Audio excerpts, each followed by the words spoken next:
Rodney Binker is a husband and father of 3 children. His professional life involves whatever.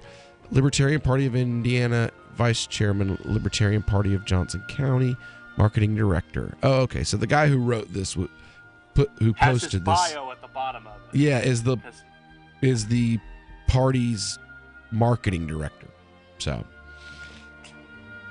they don't even say what it is that Arvin said this time that got their panties in a bunch. Well, it could be any of his things, really. For real, it's always something. Always something with these new. This is your new blood, man. This is your new, Gary Johnson libertarianism, man. Yeah, it's that focus on winning elections, man. Sell out the principles. Don't say anything libertarianish. Right. If you do, scare the voters away. If you say anything libertarian, you might alienate voters, and people don't. God knows the Republicans aren't doing that now or anything. Well, I mean, people for real, yo, for real. I mean, come on now. Donald Trump just won an election by being an asshole on Twitter, and you're gonna tell me that it can't be an effective marketing tool to act like a douchebag on Facebook? Roy Moore has Sean Hannity going on television and saying, well, what if the 14-year-old girl said it was okay to grab her breast? And you're worried about what Arvin said. For real. I mean, not to mention... And this guy is like he's like the Republicans' new messiah, this Roy Moore character. Say something that makes me less angry than that, Arya, please.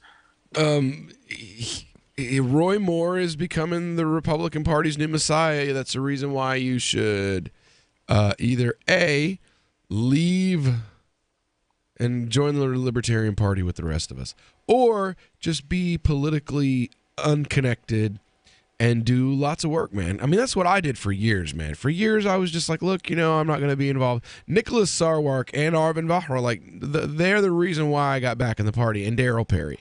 Those 3 guys. Had it not been for the discussions and the pulling of those 3 guys, I would have stayed out of party politics altogether. But I'm glad that I got into it because it taught me a lesson about, the effectiveness of the platform in getting a message out. Like I reached triple the people that I ever reached before, just by running for office. So, it has its uses, but and Arvin is using it for one of its uses, which is to push a message, not win elections. Messages, man. We're about values, principles. We believe in something. That's what makes us different than the other parties. All right, well, we'll be back. We'll probably talk a little bit more about this, little bit of drama, crybabiness in Indiana on the Call to Freedom when we get back here. Organic food and foreign cars. I don't believe the price of gold, the certainty of growing old, that right is right and left is wrong, that north and south can't get along, that We've all heard about blockchain assets like Dogecoin, Ether, and Ripple. Bitcoin isn't the only player in the blockchain game any longer. And for those of us wondering how to get our hands on these digital assets, finally, there's a solution. Shapeshift.io allows you to buy and sell between your digital assets and Bitcoin instantly between your own digital wallets. I've used it with ease. Shapeshift.io. There's no account or email address needed. You send them the crypto you want to sell. They send back the crypto you want to buy. It's that easy. Shapeshift.io. Hi, I'm Derek J. I don't want a politician to represent me. To me, government is the idea that one group of people can coerce everyone to comply with an edict or face increasing punishments up to and including death. Despite perhaps the most noble of intentions, the best government services are a far cry from what could be provided for by voluntary interactions. Besides, the people who call themselves the government wage wars and put peaceful people in jail for crimes involving no victims. If Starbucks used some of its money to drop bombs, I wouldn't shop there. So why would I support the American empire? The empire does not require my consent. Derek J's Victimless Crime Spree. Watch it for free and order the Director's Cut DVD at victimlesscrimespree.com. That's victimlesscrimespree.com. Now that you've found the Liberty Radio Network at LRN.FM, you may want to help expose others to our great programs. To assist you in doing so, you'll find resources at promote.lrn.fm, including details on how to get a free bumper sticker, quarter-page flyers you can print out and distribute, banners for your website, as well as files that will allow you to make your own custom banners and graphics. Visit promote.lrn.fm and help bring new listeners to the Liberty Radio Network. That's promote.lrn.fm. There's no better app for tracking the value of cryptocurrencies than CoinCap. I've had a lot of apps for tracking Bitcoin, but none that's ever been able to track 500 digital assets at once. Their best feature is the Altfolio. I love this thing. You enter how many Bitcoins, Ether, Dash, Doge, or whatever else you have, and it tells you how much your crypto is worth. You can watch yourself get rich. If you have crypto, go right now to coincap.io, or you can use the Apple Store or Google Play to get the app. I love CoinCap. coincap.io. LRN.FM is proud to announce our official listening apps for Android and iOS devices. Now you can easily tune into our streams anywhere, anytime on your smartphone or tablet.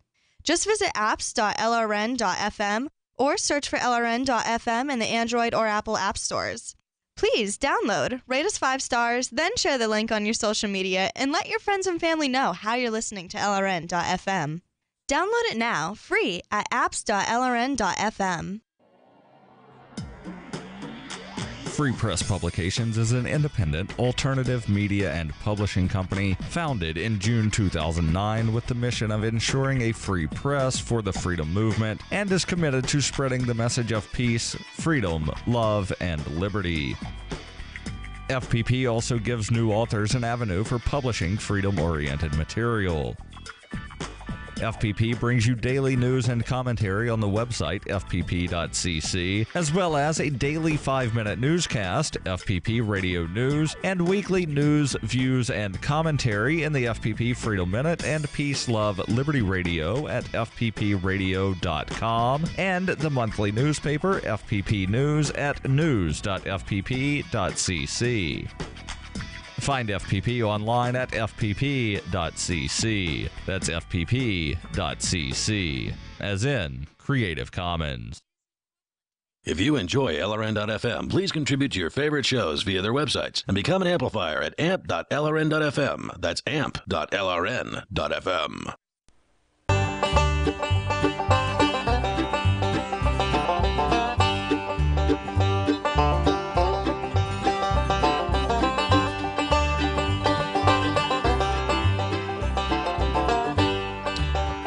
All right, we're back here on the Call to Freedom on LRN.FM. Here in the LRN studio in beautiful Keene, New Hampshire, our little cryptocurrency community where Bitcoin is basically useless. Oh my God, what are the median costs for sending a transaction up to now, Ian? What, like $13, $14?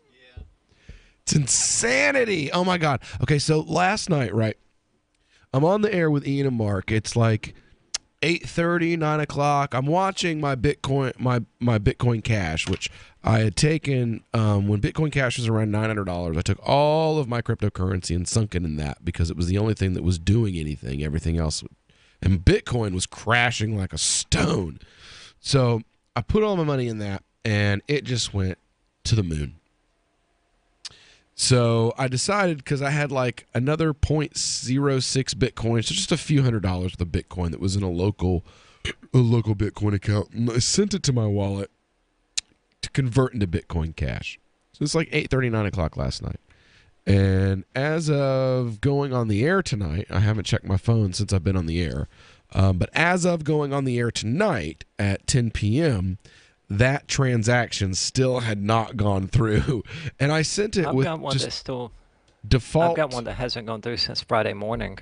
Yeah, there's over 100,000, 150, 170,000 unconfirmed transactions on the blockchain for Bitcoin. It's awful. Bitcoin is broken. It's broken. Billing out a SegWit 2X may have actually killed it. It's useless now. It's just this really unstable, constantly crashing. I mean, it's lost like $2,000 to $3,000 of value. I mean, it went from like a high of almost 8,000. You know, it got pretty close to 8,000. If it didn't break 8,000, maybe. And then crashed down to like 5,500 in like 3 days. It actually dropped below 5,000 earlier this morning. Wow. So glad I got all my money out of it. Well, it was still around 69. Because I bought, okay, it happened like this, okay? I bought about a Bitcoin and a half. And before it could go from one wallet to the other, I lost $300. Because it was like as soon as the transaction happened, somebody pushed a button and the bottom fell out of Bitcoin and it just fell. And I couldn't put it into something else fast enough. Yep. I mean, I lost, I want to say, had I not moved and put it into Bitcoin Cash, I would have lost almost $2,400 in a day. Yep. Yeah. I mean, it hit Well, like that. The demand for Bitcoin got driven up so much because people were expecting the fork and they were going to get, 2 cryptocurrencies for the price of one. Yeah. Free money. Yeah, but then that Speaking of which, where's my Bitcoin Gold? Because I haven't seen a Bitcoin Gold wallet on Coinomi yet. I've looked. Coinomi has one. I haven't seen it. There. Where is you it? might have to add it manually. All right. Well, you're gonna have to show me how to do that because I'm retarded. But yeah, I'm waiting for where's my free money? What's Bitcoin Gold at right now? What's the price of Bitcoin Gold right now? Anybody got any clue? Do I need to Google that? I think it was 324, but it got up to about 500 or 600, I think. Holy crap! Why don't where's my free money? I need to do this. I mean, have you updated your app recently? I don't know. I mean, since the Bitcoin Gold fork. I don't know. If it downloaded an update, my phone is supposed to just automatically do it. So I guess I don't. I'm a tech illiterate. Like except for the things that I know how to do. Like I know how to run like the DJ equipment and stuff like that. Like that's different though. Like hooking up audio wires and like pushing a button to make music move around is not the same as this. This is different. Right. Like this, if you don't know what you're doing, you lose a few $1,000s. Bitcoin Gold is currently at 243. Wow. So I've got free money out there somewhere. And it's just there, and I have lots of free money, and I need to go get it. I need to go get that. I got to figure that out. If you click the menu button in the top left and click Add Coins, you'll see it listed there.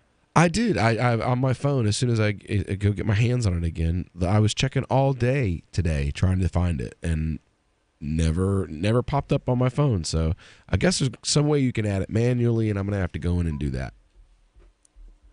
So if that doesn't work, just update the app on Google Play.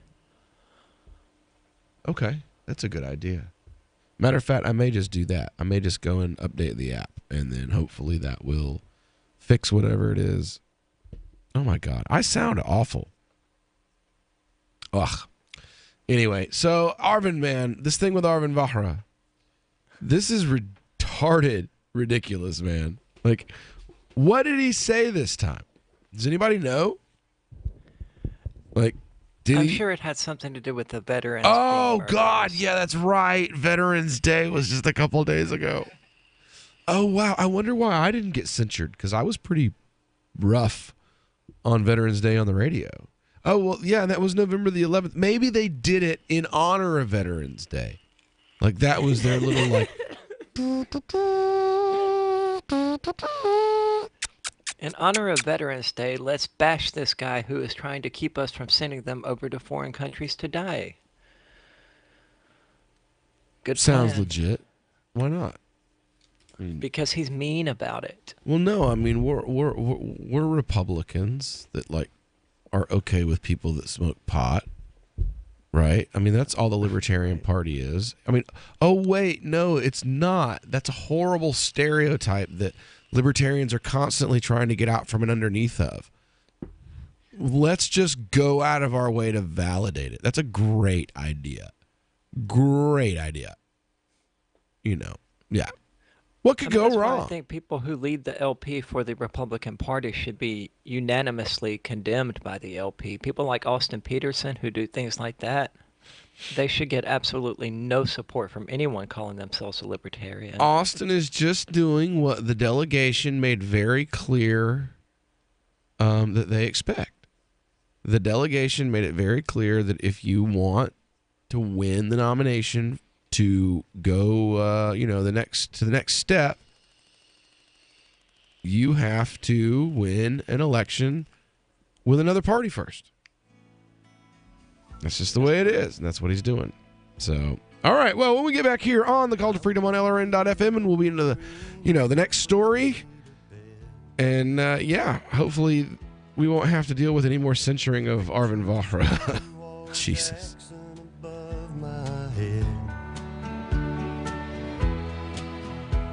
Then Daddy came in to kiss his little man with gin on his breath and a Bible in his hand. He talked about honor and things I should know.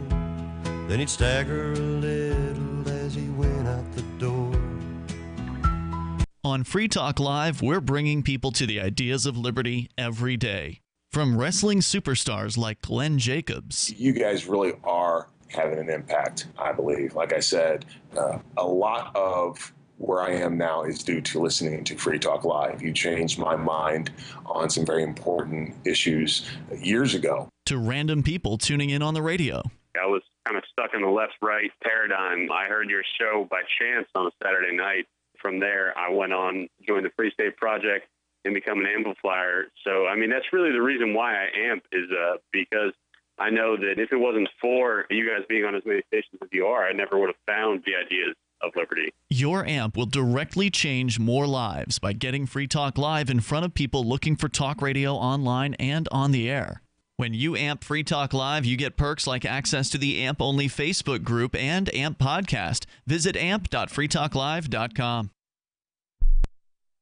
When you hear the word lobbyist, you probably think about greedy corporations, but not all lobbyists are the same. Some are fighting for the freedoms you hold dear. Liberty Lobby LLC is doing just that in New Hampshire, working hard to represent you, not some special interest group. You can help by going to libertylobby.info, where your contribution will give us the tools we need to ensure that your voice is heard. Visit libertylobby.info today to find out more. Money, power, and respect are all yours at CreditSuccessSecretsRevealed.com. Be seen as an industry leader. You can do it. The last application you filled out when it was time to hit submit did your nerves spike. You didn't get the approval you seek, but there's a better way. We teach you exactly what to place into the right systems the right way the first time so you get approved. Get up to $100,000 in instant business credit. Many people will get cash on the spot. Use those two tools in your new corporate credit engine so you can walk into the bank and get your project funded today. It's all about today at CreditSuccessSecretsRevealed.com. Credit Success Secrets Revealed is explosive and ignites instant results. Dial 1-800-707-8719. That's 1-800-707-8719. 1-800-707-8719. Or just go to CreditSuccessSecretsRevealed.com. There are lots of ways to listen to Free Talk Live. Our podcast has been around since podcasts began, and now the FTL feed is loaded with content besides our full show archives. Did you know that we make it easy for you to customize your podcast subscriptions? We have different feeds, one that includes only our full shows, one with just the Daily Digest, and one with just the Edgington Post. You decide what you listen to. It's quick and easy to customize your feeds at feeds.freetalklive.com. That's feeds.freetalklive.com. Understanding your credit score is the first step towards managing and improving it. This is Charlie Sundstrom with your Van Dyke Mortgage Minute. The most influential component of your credit score is your payment history. Almost equally as important is the amount you owe on credit accounts. Also impacting your score, but to a lesser degree, are the length of time you've utilized your credit, the number of new accounts, credit inquiries, and your various types of credit accounts. To help achieve or maintain a healthy credit score, have a system set up to assure your bills are always paid on time. Don't max out your cards. It's better to have a high credit limit with a low balance. Never close old accounts. The age of these can actually help your credit score. But don't be afraid to use your credit. You need several accounts in order to have a credit score. Just keep the corresponding payments within your means.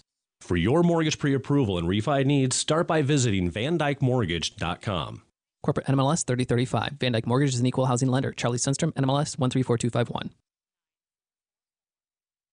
You can put the Liberty Radio Network on the air in your area. Visit broadcast.lrn.fm to learn how. Broadcast.lrn.fm. There's a rain coming down in the valley. We're gonna wash in the river so deep. Well, there's a rain coming down in the valley. Oh Lord, there ain't no devil going where I go. Ain't no devil going where I go. Ain't no water gonna bring me down. There ain't no devil now. All right, and we're back here on the Call to Freedom, and I don't know what's bringing it down, if it's the devil or if it's the rain, but Bitcoin has crashed like a stone for the last 4 days at least. We have watched as the world's leading cryptocurrency simply just keeps going down. So I'm not the only one who watches this kind of stuff. Now, Tom, is this kind of inside baseball to you, brother? No, I understand what's going on. Whoa, I hear myself. And I'm going to be telling my boss tomorrow he should probably move off of the one Bitcoin that he just bought for the very first time a few weeks ago. Oh. We're looking right now at ways to implement different cryptocurrencies like on an exchange for our clients, basically doing these transactions. So I'm listening with bated breath to you guys as you anxiously watch Bitcoin screw up, and thinking of ways our developers might be able to do this better, at least for the limited customer base that we have within the media industry. But yeah, I hope you guys don't lose too much money. That would really not be cool for my friends to go broke. Right. Well, it's not that bad for me. I know there's a few. Not yet. Right. Well, there's a few different what do you call? There's a few different currencies that you can, I call them storage. They're like cold storage. Like stuff like Nubits. Have you ever heard of Nubits, Aria? I have not. Nubits is something. It's this new. It's a new old cryptocurrency. It's a new one to me. It's something I've recently discovered, and basically what I like to use it as, it fluctuates between like 98 cents a coin and $1.02 a coin. So it's like this really pretty stable. Yeah, and it's basically about the value of $1. So it's basically like a crypto savings account, So like if like right now I'm moving my Bitcoin Cash investments out of Bitcoin Cash because they've dropped below $1,300, and that was my threshold. Was if it drops below $1,300, I'm no longer making as much of a profit off of that investment as what I wanted. So I'm now moving it out of that over into basically what I'm Nubits, which is my cold storage, which is just a place for my money to sit while I wait on the next thing to happen in the market. Well, I watch the market and see what's going to happen next. And if it's going to be Dash, what's going to be the next thing, then I can go in and go to the exchange and I can exchange my Nubits into Dash and make a profit off of that. Or, I use Blackcoin for that. Blockcoin? Which has the advantage of being Blackcoin. Blackcoin. It's the world's first 100% proof-of-stake coin, so I have really high hopes for it, especially since Ethereum is supposed to be moving to proof-of-stake itself. Explain it's not that to our 98 cents listeners. a dollar. So for our listeners that are not particularly familiar with what that term is, explain proof of stake to my mom.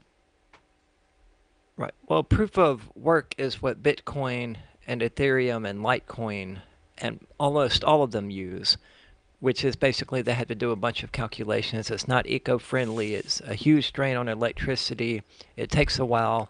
So proof of stake instead is a solution to that, which is if you have the cryptocurrencies, you are, I'm trying to think of how to phrase it. You are basically doing the mining and the transaction verifying and people saying, okay, this person has 200 black coins, so they're trustworthy when we say that they confirm this transaction, instead of having to do this enormous calculation. And it ends up working so that the more of the coins you have, the more trustworthy you are, so the more transactions you confirm and the more transaction fees you get from it. With 500 black coins from a year, you're expected to make about 135 in fees. Okay. And it doesn't use up any processing power and any huge amounts of electricity like proof of work does.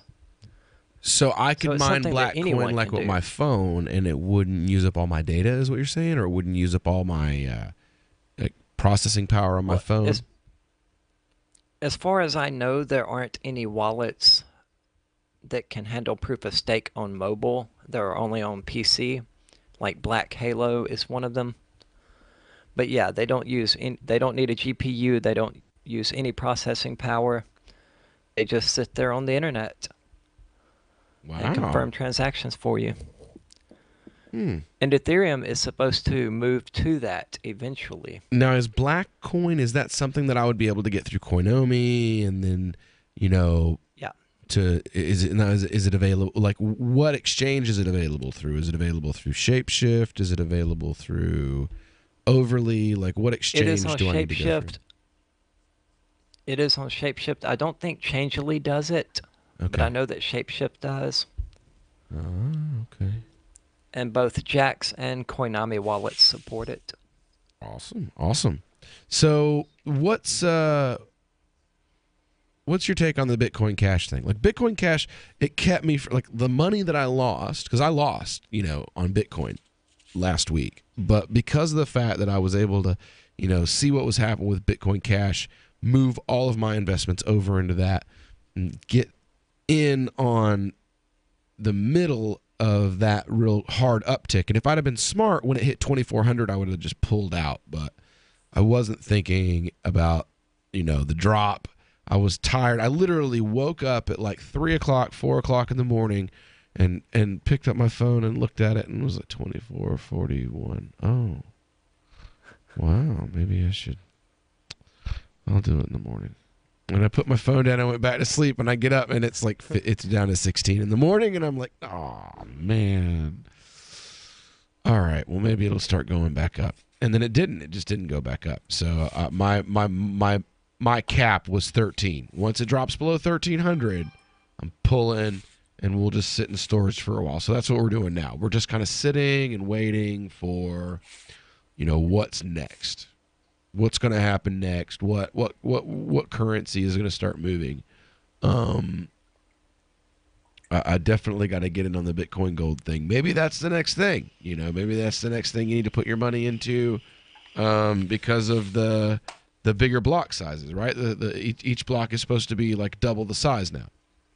Yeah, but Bitcoin Cash has that already. That's why I think Bitcoin Cash is going to be the one to stay in, because it's already solved the problems that Bitcoin is having. It's got a block size that's 8 times the size of Bitcoin's. But it doesn't have a point of sale. Doesn't Bitcoin Gold already have a point of sale?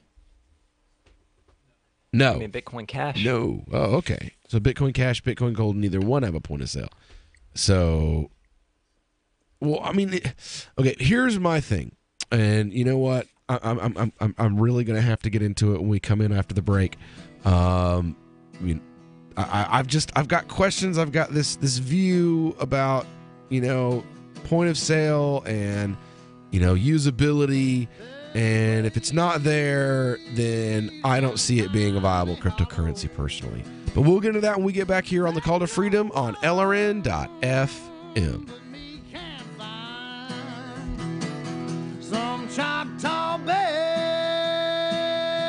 in the hillside, stone by stone in a simpler time.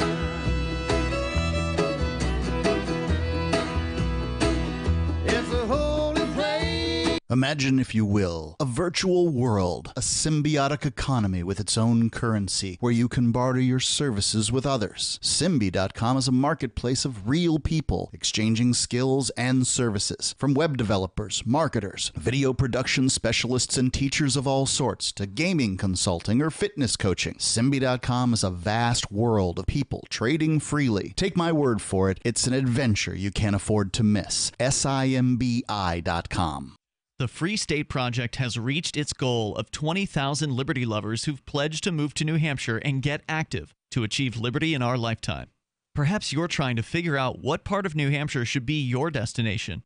If so, consider Keene. You'll find more than 150 reasons to move to Keene at move.freekeene.com. Keene is famous for its historic, publicity-generating activism, as well as being the liberty media capital of the world. It's home to freekeene.com, New Hampshire's destination for liberty activism, news, and opinion. For years, we've been compiling over 150 reasons to move to Keene at move.freekeene.com, where you'll learn about some of what's happening here and what makes Keene a great place to live. If you love liberty, you'll probably enjoy anywhere you end up in the Shire. But do your due diligence first. Please visit move.freekeene.com for the full list of over 150 reasons to move to Keene. That's move.freekeene.com.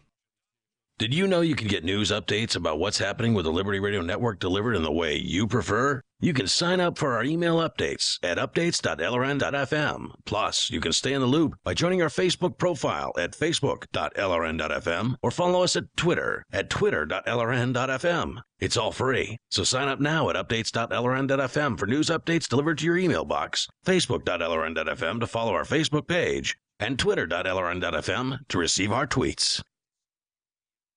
Hi, this is Mark Edge of Free Talk Live. Michael W. Dean's book, User's Manual for the Human Experience, changed my life. In a culture that attempts to turn you into a compliant victim, this book gives you implementable steps on everything from how to be aware of your environment walking down the street to business, to how to handle a toxic person in your life. If you're a human, you need to read this book at least once. Go to Amazon and get the Kindle version, or paperback, or an audiobook of A User's Manual for the Human Experience.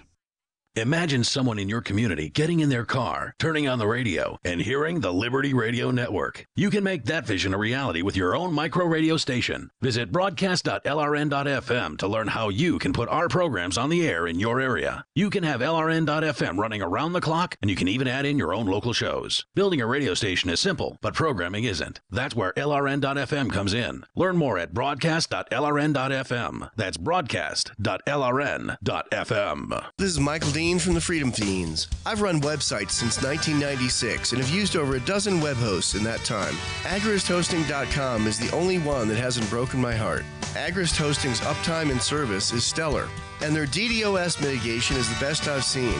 That's important because if you tell the truth in this world, you'll ruffle feathers. And some people will try dirty tricks to silence your voice. No matter what the haters hit us with, Agrist Hosting keeps our websites online. If you have a mission-critical commercial presence or a world-changing activism site, you cannot tolerate any skullduggery. So go with agristhosting.com. Have a WordPress or blog site, but you're not satisfied with performance or uptime? Or just want raw hosting? Want to pay with Bitcoin? Agrist Hosting specializes in high-performance hosting with personalized service. Go to agristhosting.com and click on the button that says Get Hosted. That's agristhosting.com.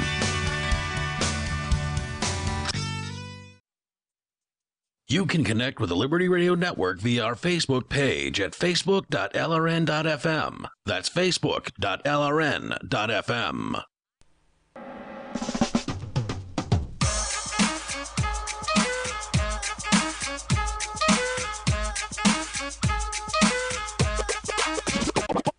When the gift's in the gift, mom, drop it like it's hot. Drop it like it's hot. Drop it like it's hot. When the pigs try to get at you, park it like it's hot. Park it like it's hot. Park it like it's hot. Let the nigga get an attitude. Pop it like it's hot. Pop it like it's hot. Pop it like it's hot. Got the rollie on my arm and I'm pouring Sean down and I roll the best weed cause I got it going on. When the All right, and we're back here on the Call to Freedom on LRN.FM. Woo! Playing a little bit of bluegrass all night. I figured I'd throw a little something different on there for you.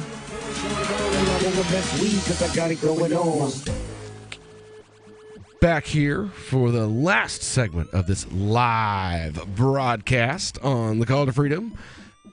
Joined by my normal co-host, as always, Mr. Tom Grafe, and our new co-host, Miss Aria Demezio from theanarchistshemale.com. We've been having us a nice little chat here about cryptocurrency and what's been going on in the crypto world. Some people think Dash is going to be the new big thing. They want like $1,500 just to ask if I want to advertise for them. So we're not going to give them a whole lot of attention. Bitcoin Cash is something that has made me quite a bit of money in the last few days. So I'm happy to talk about them. And, you know, Nubits has provided me with a great spot that I can stick my currencies. It'll remain in a pretty stable spot. You know, I mean, it literally fluctuates like a few cents. It's the value of $1, basically. So it gives me a way I can just keep an eye on my money and know, okay, well, that's how much I have. I'm not like trying to do calculations in my head like, okay, each one's worth $315 and 20.663294 cents.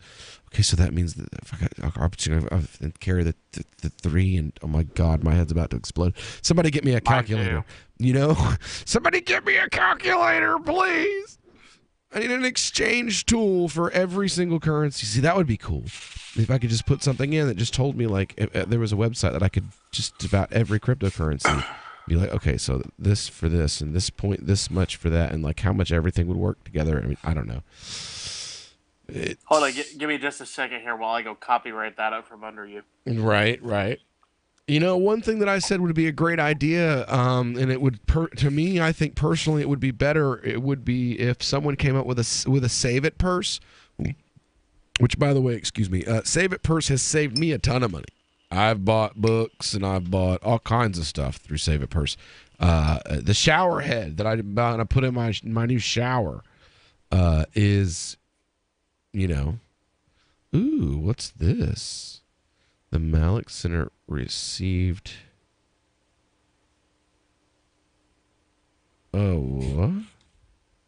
Huh. Wait, is this breaking news here? Yes. It says 800 days ago, this property was listed as a commercial property? Huh? That's 2.5 years ago? That just means it would be zoned commercial, and what technically a residential religious use is a commercial use. Usually. Well, no, they're telling me that it's not a retail store leased perfect location for home office or just an office, listed by George Foskett of BHA. Yeah, whoa. Mr. Freeman, take a look at this. What do you say to this? Hold on. Go ahead. Yeah. I mean, it's supposedly commercially zoned. This is their system. They always lie, right? They're bureaucrats. Yeah. Is this the government trying to tell you why you can't put a sign up? Well, no, they told me that the property is zoned as a residential property, but according to the Pelletier Group, at least 800 days ago, it was not. Well, if that's something they did, then they didn't do it with any kind of notice. Like if they changed it between the time that the church purchased this property back in 2015 or whenever it was, and now, then they certainly didn't send out any kind of notice because nothing was ever received about that. Wow. So I'm going to print this out and take it on my meeting tomorrow when I meet. Are you going to meet with the attorney? Yeah, I'm going to meet with the city attorney tomorrow. Well, I mean, ask him. Unfortunate. I've got one for you. hold on a minute. I really do. Like, I represent, like, not just me now, unfortunately. And fortunately, you know, so that means I have to, like, they want me to fight, but, like, we have... If I go, the attorney probably won't want to meet with you if it's on video. You want me to go? Yeah, right. I guess I'll have to video it myself. He probably won't want to meet with you, but it'll be interesting to get his refusal on video. Wow. Would be my guess. I'm just... Why not have a meeting? I mean, I'm literally going to have to hire an attorney just to be able to put a sign up in front of our building. I mean, we've already decided, we've already contacted the attorney we're going to hire. A couple of the brothers in the community were like, this is the attorney we want. He's this is him. Here's his name, blah, blah, blah. Interesting. And so, yeah, I mean, basically every brother in the community, with the exception of one, is like, we'll do everything that we can to comply with them, but we will not just bend over backwards and bankrupt ourselves and not open. Well, first of all, we're opening. As soon as the building is ready for us to open, we're opening, whether they like it or not. And, like, literally, we're going to force them to come and arrest a house full of worshiping people on a Friday afternoon. Like, they're going to have no other choice because we're going to operate with or without their permission. So, as it should be. Yeah. So, but that's the difference between being a free church or a free mosque or whatever versus an obedient statist place. But unfortunately, you have, you know, I'm the only member of this community that's not an immigrant. Literally. I'm literally. You migrated here. Well, I mean, that's not an immigrant from another country. Okay. That they could actually be deported. And that is a real fear. Among people, you know, like we've got a family here that they're an entire family of Afghan immigrants. Only one of the children was even born here in the U.S. And the state, what the state could do, ostensibly, if these people pissed the right people off, the state could take the child that was born here in the U.S., place them in a state home, and then deport the rest of the family. And separate that family. They legally could do that. Well, yes. Some activists can do some things that others aren't willing can't. to. Exactly. And that's okay. And that's basically what I am now. But it's still being connected to me and supporting me gives them that fear. Like, that was one of the reasons why my wife almost wasn't able to get her citizenship, was because a guy Googled my name and was afraid that if he sponsored my wife as an immigrant, that if I did something that pissed off the federal government, he and his entire family could be deported back to India. Yeah. You know, so it's a fight that I'm willing to take on. And if these people are afraid of the fight, I'm not. The only place you can deport me back to is East Tennessee. So perish the thought. For real, Tom doesn't want me back there, so he might come up here and fight for us. Tom, you are a lawyer. He's a lawyer. Yeah, Tom's a lawyer, so he may come up here and fight for us just to keep me from coming back. Just not in New Hampshire. Although I was going to bring it up a minute ago. There's a federal statute, the Religious Land Use and Institutionalized Persons Act. Ignore the institutionalized persons part for a minute. But basically it has to do with basically federal law says you can't make arbitrary decisions that are targeted toward keeping a church from operating. There's also an attorney in fact that you can do in New Hampshire. So you don't have to be licensed in New Hampshire to represent somebody. Yeah, here's the funny thing. I might not get in trouble with the New Hampshire bar for representing someone in New Hampshire without a license. I might get in trouble with the Tennessee and Virginia bars. I see. Funny how that works, isn't it? No, it's not surprising at all. Right. I said funny, not surprising. but it's not really funny either. You know, not funny, ha. Oh, funny. They take things very seriously in that business. Yeah, they take things very seriously in government in general. Yeah. Like, I've never seen anybody that has a hard-on for telling people no, like Gary. Good God. And there's not a single person. He seemed a little nervous the other day.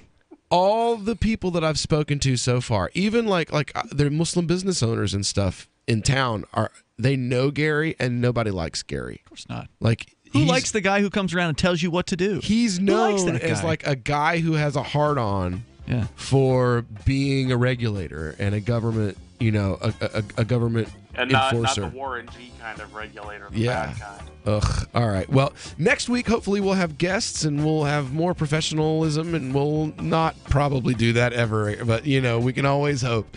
But this is Will Coley and Tom and Aria for the Call to Freedom here on LRN.FM. Tune in next week, 10 p.m. We'll see you then. Join the love train, y'all.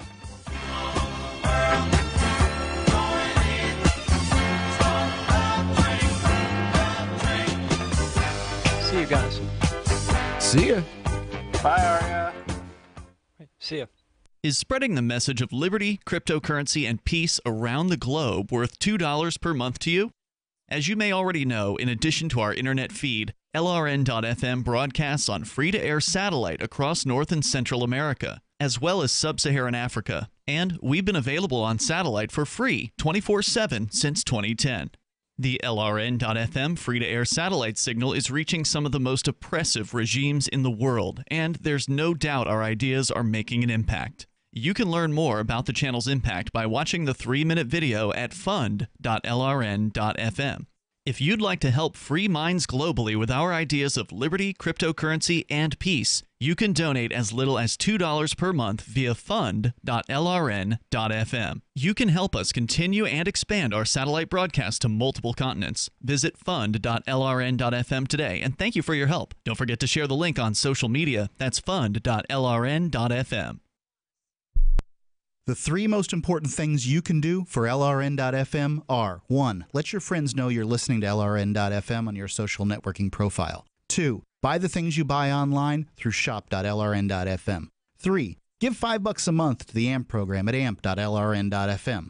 It's my firm belief that the AMP program is the best use of your charitable dollar among liberty-oriented groups. Support all your favorite organizations, but make sure you give $5 a month to the AMP program at amp.lrn.fm. Are you tired of your taxes funding endless occupations around the world? Antiwar.com is run by people who understand that wars abroad become wars at home, wars on our freedoms. Antiwar.com is dedicated to bringing you the latest in news, views, interviews, and reviews from the top movers and shakers in the anti-occupation movement. Antiwar.com has it all, from thorough foreign policy analysis to interviews with whistleblowers who used to run the military-industrial complex. Anti-war, pro-free market. That's antiwar.com. This is the Liberty Radio Network, broadcasting the latest liberty-oriented audio content 24 hours a day at LRN.FM. Gourmet chef Ted Allen is here. He's the author of the new cookbook, Pretentious Foodie Bullshit, and he's going to show us how to cook some fussy little foodie dishes for you and all your asshole friends. Welcome back to the show, Ted. What sort of stupid, over-elaborate, fancy-ass meal are you going to make for us today? We're going to cook one of the very most pretentious dishes in my cookbook. Oh. It's a stupid, trendy piece of fish coated in some kind of nut you've never heard of, served alongside a puree of baby something or other. Oh, great! Sounds annoying. Let's get started. Okay, have at it. First, it's very important to choose the most expensive type of fish you can find for some vague environmental reason that you can then parrot back to your faux intellectual gay wad dinner party guests. Okay. And now I assume all these other ingredients are organic and locally sourced and all that bullshit. Oh, yeah. Now, what about the pureed baby turnips, Ted?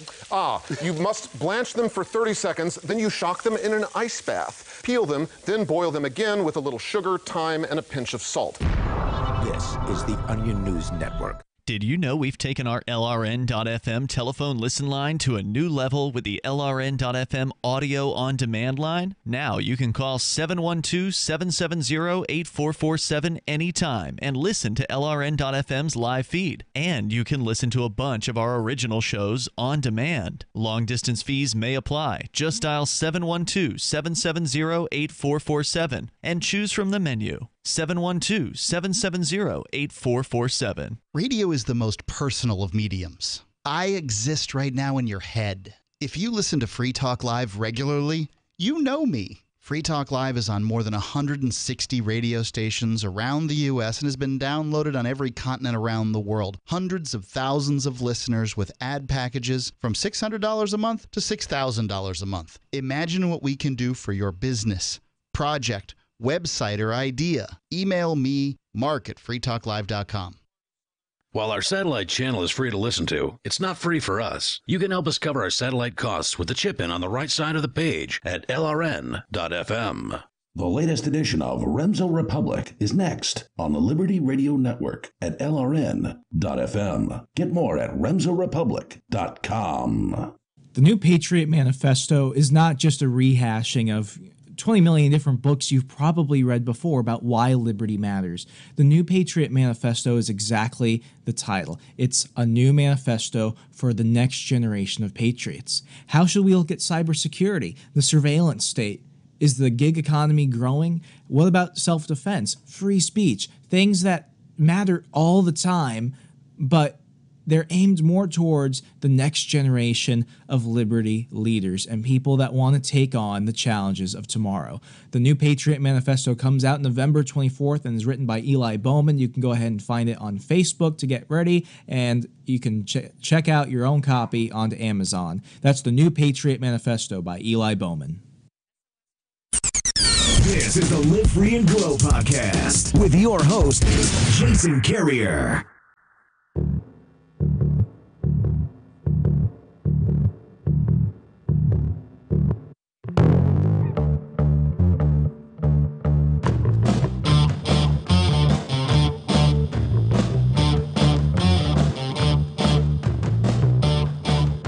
Welcome to Live Free and Grow. I'm your host, Jason Carrier. And today we're going to talk about one of the most essential homesteading, survivalist, and living free skills, and that is hunting. Cards on the table, I am not a hunter. I didn't grow up hunting. I learned to shoot in the Marine Corps, but they never actually sent me out in the woods to go kill deer. So with that, I've reached out on the interweb and I found a man I think can actually fill this gap in knowledge for our listeners. His name is Nathan Pickney, and he runs a podcast called Mentor the Hunt. With that, hey Nathan, you there? I'm here. Outstanding. So why don't you go ahead and tell our listeners a little bit about yourself? Okay. Well, like you said, my name is Nathan Pickney. I have kind of a different path to hunting than most people do, and I think that's partially the reason why I even started Mentor the Hunt. I didn't grow up hunting.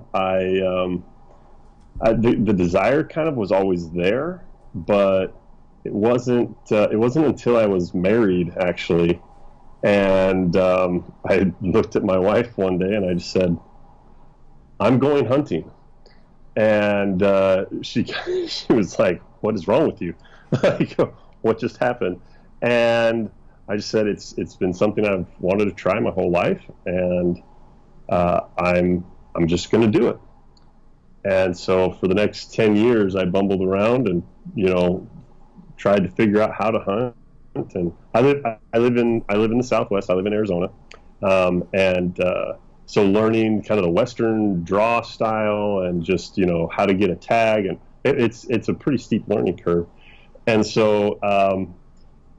10 years ago, that's really all how it started. And I was thinking back, and man, I really wish that I would have had some sort of guide, something to help me, kind of get into it. And that's what led to, founding MentorTheHunt.com and the Mentor the Hunt podcast. Excellent. So how long did it, do you think it took to get good at hunting? And when I say get good, I don't just talk about pulling the trigger and dropping an animal. I'm talking about processing it, able to put it in your freezer and start using it for some self-sustainability. Yeah, so to preface that question, I guess I should say that I do all my own butchering. I do all my own processing. Once I take the deer, it doesn't leave my possession until it's fed me and warmed me and all those things. So to really become good at that, it does take some time, and honestly, it takes usually someone to really show you how to do it. The first time I, broke down a deer, actually butchered it, cut it up myself, packaged the meat, all that. I did a horrible job. I mean, horrible job. But then the next time I was put in that same scenario, I had actually, my cousin and I had both drawn an elk tag, a cow elk tag here for the mountains of Arizona, and we were successful. We killed two beautiful cows, right at the same time, mind you. So it was a very long night for us. But he showed me and taught me how to really break down an animal into edible bits, into something that I could throw in a crock pot or mix into some sort of casserole or shoot, just throw on the grill and grill it up. So as far as how long, it definitely takes more than a couple of seasons, to become really good, proficient. And then really, at least for me, it's become a lifelong pursuit, I'm always learning. I'm always trying to learn something new, better ways to use the meat, better ways to, package the meat, and yeah, right down to the cooking of it, game meat, venison is different than, your grass-fed, or sorry, grain-raised beef. It's a completely different flavor complex. Yeah, it's very lean. Although I do find that, yes. The venison, taken from the outback is very much like grass-fed beef to me. They're both very lean. Yeah. That's the comparison I was going to draw. And I said, instead of, saying, corn-fed, finished in a feedlot beef, it is very much more like grass-fed, any kind of, red meat. So, very good. But yeah, you do have to figure out the whole lean situation, it's a different ballgame cooking it. Yeah, no, because I actually processed my first deer this year, which I didn't kill. Yeah, my sister killed it. So, which I turned in my man card later. Hey, no shame in that. Yeah, no exactly. shame in that. No, so she brought it over, and we're sitting in the sink, and we're processing this thing, and it was just a mess. I'm like, this doesn't even look like a leg.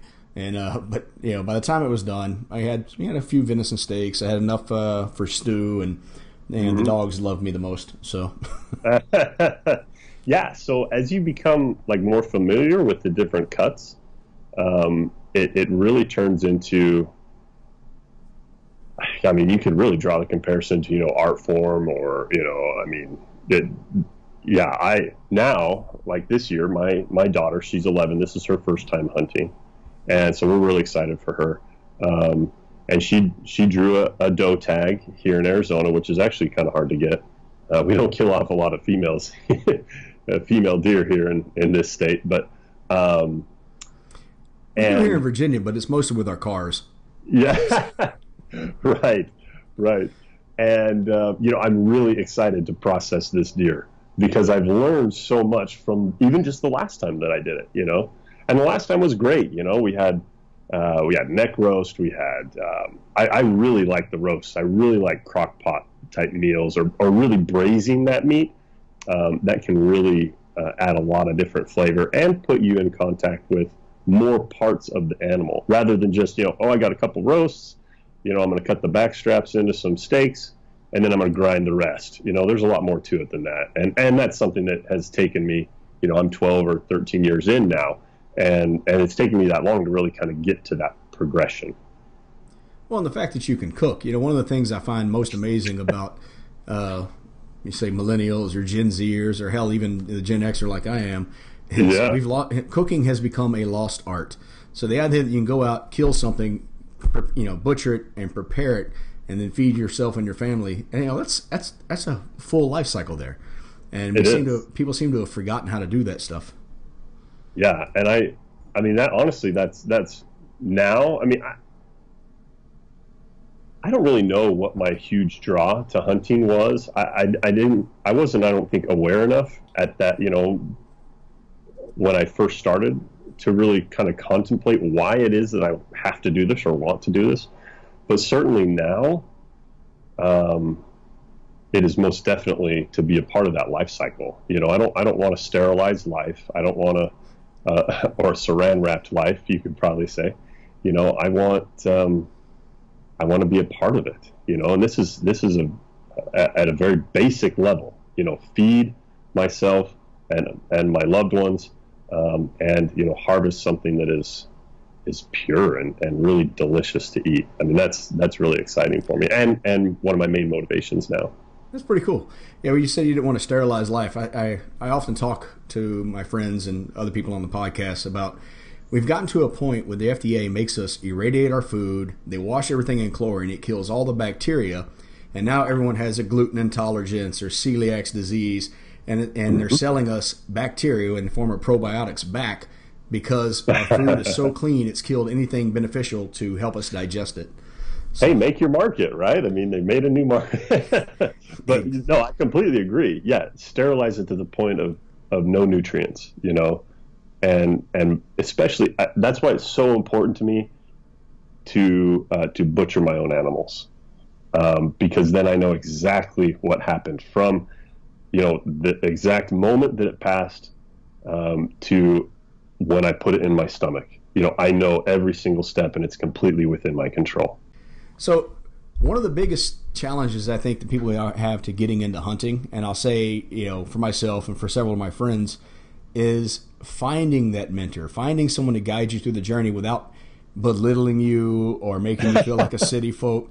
Because, you know, most of my friends are jarheads, and, you know, somebody was, you know, I want to go hunting with, and it's like, oh, you don't know anything about shooting. We're probably going to beat that guy to death. So right, yeah. So, I mean, that seems to be the focus of your podcast, of how to get into it. If this is something you want to do, you want to learn, how do you do it? So if you could walk us through that process and then, you know, what you're doing, I think that would be helpful. Sure. So I think the biggest thing, like you said, really is finding that mentor. And for me, you know, looking back, hindsight 2020, right, there were some people that I should have asked. I could have asked to help me. And, you know, about halfway through that real, you know, informative, you know, 10-year process, I did eventually say, hey, you know, I'd love to hunt with you. Let's put in together. Out here, that's, you know, code for let's apply for the exact same tag so we can hunt together. You know, back there in the East, you can just say, hey, you know, let's go hunt the same property together, or, you know, let's have deer camp together, or whatever it is, you know. So it is really, that is the biggest thing, is finding someone that can really show you the ropes and break down some of the those bigger barriers to entry. And the best ways I found to find someone to mentor you, depending on the state you live in, there are quite a few conservation groups. There are quite a few, even state-run programs. They'll have group hunts. They'll have training sessions, educational seminars, and those are an excellent place to start. All you have to do is contact your state game and fish or natural resources department, whoever handles the regulation of the hunting, whether that's if you live in like a Canadian province, or, you know, whatever that governing body is. Contact them. Usually on their website, they'll have a place that says, you know, group hunts or activities. Go to the calendar and look through the fall. Here in the state of Arizona, we actually have quite a few different hunts, usually centered around small game, that you can go on that would, you know, kind of, like I say, break down some of those barriers to entry. There's a big one. It's kind of the kickoff to the season, really, here. It's September 1st, that first weekend in September, I guess I should say. And that's when dove season opens out here. Now, I know we talk a lot about big game and, you know, deer, and out west here we talk about elk and antelope and all those things.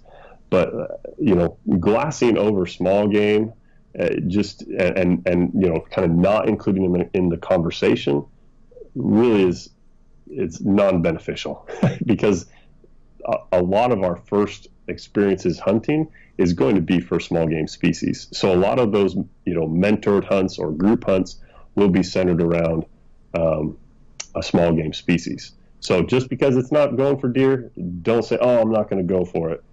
Some of the best meals I've ever had have been, you know, duck or rabbit, quail. Oh my goodness. It's a great way to get started. So that's probably the first way. Actually, back up. I would say that'd probably be your second way. The first way is to look around you. You know, maybe you have a family member, you know, a crazy uncle who hunts. somebody in your extended family who goes out and tromps through the woods in the fall, give them a call. No hunter that I know, I'm sure there are some, so that's why I preface it with I know, is going to tell someone, especially if they're in the later years of their life, hey, I'd really like to learn to hunt. Can I come out and observe you? Can I come out and hunt with you? Sometimes it takes that reaching out, to just kind of bridge the gap. So that's cool. Now, I like how you talked about the small game, because I know squirrel hunting and other things are supposed to be more fun because it's a lot more active. You're not sitting in a tree stand freezing your ass off for 24 hours. You're out there, you hit your bag limit in the day and you come through. Hey, one of the things I would like you to talk about, this is a libertarian podcast, so you keep talking about tags and government regulations. Can you expand upon that and some of the restrictions and why they're there? Sure, absolutely. Actually, that's one of the things that a lot of my friends who haven't hunted or don't hunt don't understand, is that actually hunting is a fairly regulated sport. It is a fairly regulated activity, because I personally don't give high fives during hunting. So, anyway. But yeah, it is regulated. And it depends on what state you live in as to what regulations you would have to adhere to. And so I'll just break that down really quick, and then I'll answer the why they're needed and all that stuff. I understand that most libertarians will say they're not needed. So right. And so I'll defend the position that they are, while saying, there's a lot. I agree with a lot of the libertarian not needed regulations. Like I totally get that. So it depends on the state that you live in. Here out in the West, most hunts are done on a tag basis, meaning you fill out an application, you say, I want to hunt deer, and I want to do it in this area. We have game management units, and so I want to hunt deer in this area for this specified hunt that Game and Fish has said that I guess has outlined. And you put your name in the hat, so to speak, and if your name gets pulled out of the hat, this is very simplistic, but if your name gets pulled out of the hat, then they issue you a tag to harvest. So you can go out and you can legally shoot and kill whatever that tag is for. If it's a deer, whitetail, if it's a mule deer, if it's a bighorn sheep, you can legally go out and take that animal. Back east, and I have lived in Texas, which is not east, but there it's basically you buy a hunting license, and on that hunting license you're allowed to harvest, depending on the county you live in Texas, you're allowed to harvest, up to 4 deer. But there's some rules for that, 2 or 3 of them should be does, 1 of them should be a buck, that type of thing. So it's a lot, if you have property, it's a lot easier to harvest, to actually kill the animal that way. I should say there's a lot more opportunity to do that. So the reason behind the regulations, we went unregulated up until about I think it's in the 1920s. I don't know the exact date. We went unregulated for hunting. And what that meant was basically, every fall, everybody who wanted to would go out and shoot and kill whatever they deemed necessary, or that, their family needed. And in the mid-1920s, everyone kind of started taking a look around and going, man, we don't have any deer. Where are all the deer? Hey, where's all the turkey? And out west, it was, well, the sheep are gone. The antelope are almost gone. The elk are now, instead of being plains animals, they've adapted to become, a mountain animal to get away from us. And their herds are shrinking. It was all due to major over-harvesting. And so what they did was they went in and they actually said, no hunting of big game animals. You couldn't hunt deer in the 1950s. Well, sometimes you could, depending on the state, but certainly nowhere near as numerous as they are now. And so those conservation laws were put into place to help restore the wildlife that we depleted. You know, in the early 60s, all you hunted was small game. You hunted rabbits, you hunted squirrels, and, you know, if you had some ducks, you would hunt ducks too, because ducks were a market commodity. So they'd go out and they'd shoot a boatload of ducks, and they'd bring them in and they'd sell them to a restaurant. I mean, it's a great way to eat nice fresh duck, but it really led to over-harvesting. And so that's why a lot of these conservation groups too popped up, you know, Ducks Unlimited, all the different sheep societies and, you know, different whitetail and deer groups that have come up to really help conserve this resource that we have so that we can then use it in the future. So to say that it was necessary, it is so. Now, to play the opposite side of that, you know, you have a property and, you know, you're overrun with deer, but, you know, Game and Fish says you can only take so many off of that property. You know, why are those laws in place? Obviously, there's always going to be an exception to the rule. But the laws were put in place in order to, number one, bring back the hunting heritage that we were about to lose. So I hope that answered that question. I'm not sure Jason was like. No, it does. I mean, I get conservation and stuff like that. It's funny though, is a lot of times we find when things are, you know, what you're describing is what is known as a tragedy of the commons, right? When it belongs to nobody, then nobody protects it. Where if you made the herds private property, the farmer, the rancher, people who could hire out hunting would feed the herd and they would grow them, and then that's what brought the buffalo back. You know, buffalo was going to be extinct until some guys said, "Hey, we can make burgers out of these," and then. And they're delicious. So I get where that's coming from. It's funny is even in Virginia we're overrun with deer. Like they're like flies, but you still have to get tags. You're only allowed to harvest so many, and then you can get things called nuisance tags. But I take it from my standpoint, since we don't have a lot of natural predators for deer out here. We don't have bobcats, mountain lions. We have bear and coyote, but we try to kill the coyotes whenever we can. Sure. That it seems almost like a tax generation scheme. Like it's a revenue for the state by selling these hunting tags and regulating this recreational activity. Or sometimes it's some people live off their hunting, right? You're regulating someone's livelihood to be able to feed their family. And I get it if the population is low, it makes some sense to me. And don't get me wrong, right now, you know, Murray Rothbard's turning over in his grave, but it is, you know, I understand the drive for that, but at some point in time, it's like, okay, the herds are back. We need to remove the restrictions. We need to do this, or sell the herds to farmers or ranchers who will protect them and then lease out hunting rights. So does that make sense? Yeah, and yes, and so in some parts of the country that can work. You know, but like out here where it's dry, I hunt. Well, it's dry. I hunt public land. Yeah. You know, I don't. You know, I don't hunt private land. It's one, too expensive. Two, I have before, and there's always the am I going to do something wrong that's then going to make it so then I can't, hunt this area anymore. It's just that fear. Yeah, it's always over your head. Yeah, and like I'm being watched all this. So I hunt public land, and I would hate to see the Arizona deer herd be sold off and regulated by a private individual, because then, okay, yes, I'm still having to pay. I'll probably have to pay more. You know, I pay $58 for a deer tag,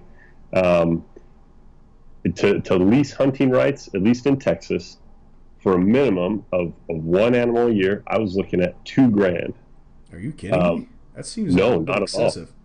No, not at all. And Texas actually is very much what you're talking about.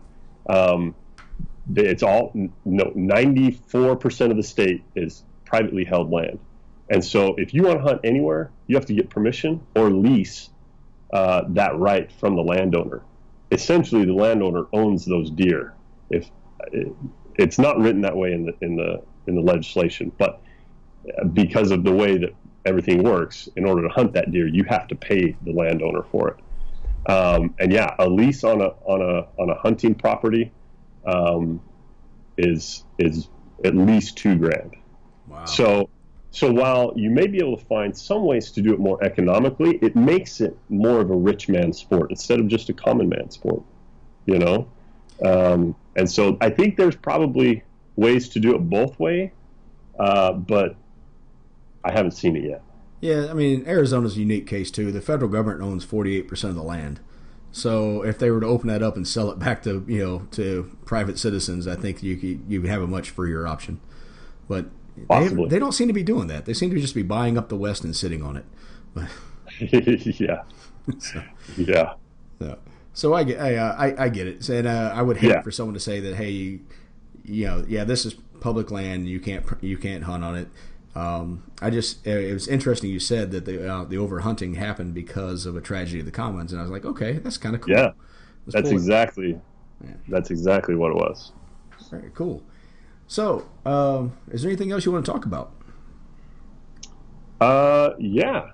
I think one of the biggest things, at least the biggest hurdle that I've found for people to actually get out into the field and to get out hunting, is really not knowing, and I hate to plug this because it is a libertarian podcast. That's fine. But not knowing where to hunt, how to hunt, everything like that. Check into that state agency. Those tax dollars, they're not tax dollars. Those fees that they charge, for your hunting license, if they require tags or something like that, they do go to programs that help people. A person like me who wanted to hunt as a 25, 26-year-old. My dad didn't hunt. I wasn't raised around it, and I had to learn all this stuff. And I wish that someone had told me, hey, go to Arizona Game Fish, and they've got a seminar, they've got a group hunt you can go on, they've got people who will teach you how to do this. I wish I would have went that route. It definitely made it a lot easier for me to get into this lifestyle that I absolutely I love, and I can't imagine myself without. So that's pretty cool. No, it's you paid for the resources. You should definitely use them. Yeah, that's exactly it. If you're buying a hunting license, first of all, thank you for participating in conservation, and two, use the resource. It's there for you. Let's use it, especially if it means we get more hunters out in the field, because then we might be able to actually balance out that deer herd, especially back east there. So it's funny, is I don't know if you know who Roger Paxton is, or the Lava Flow podcast, but he's one of the most principled anarchists I've ever heard, and he actually moved out to New Hampshire to be part of the Free State Project. And he starts his show with how many people have been killed by police, and then he gives a factoid about New Hampshire. I heard him in an interview. Someone goes, "Where do you get these factoids?" He's like, "Oh, from the New Hampshire state site." I was like, "Wait a minute." That's right. Yeah. That's right. No, like I say, it's an important thing, and I guess I should give this plug. We, the hunting community as a whole, is shrinking. It's not growing. People like me, adult onset hunters, are an absolute exception to the rule. 99% of people who hunt do so because their dad hunted, their grandfather hunted, their great grandfather, and they all hunt the same property, like that. Well, as the old timers are going, as they're passing away, this next generation is tapering off. The baby boomers are getting older. They're not hunting. Our hunting numbers are dwindling. And so that's part of my mission, is to create more opportunity and more awareness for people to hunt. Because, hey, if we don't have the support, if we don't have people doing it, this could be a thing of the past, and I don't want that to happen.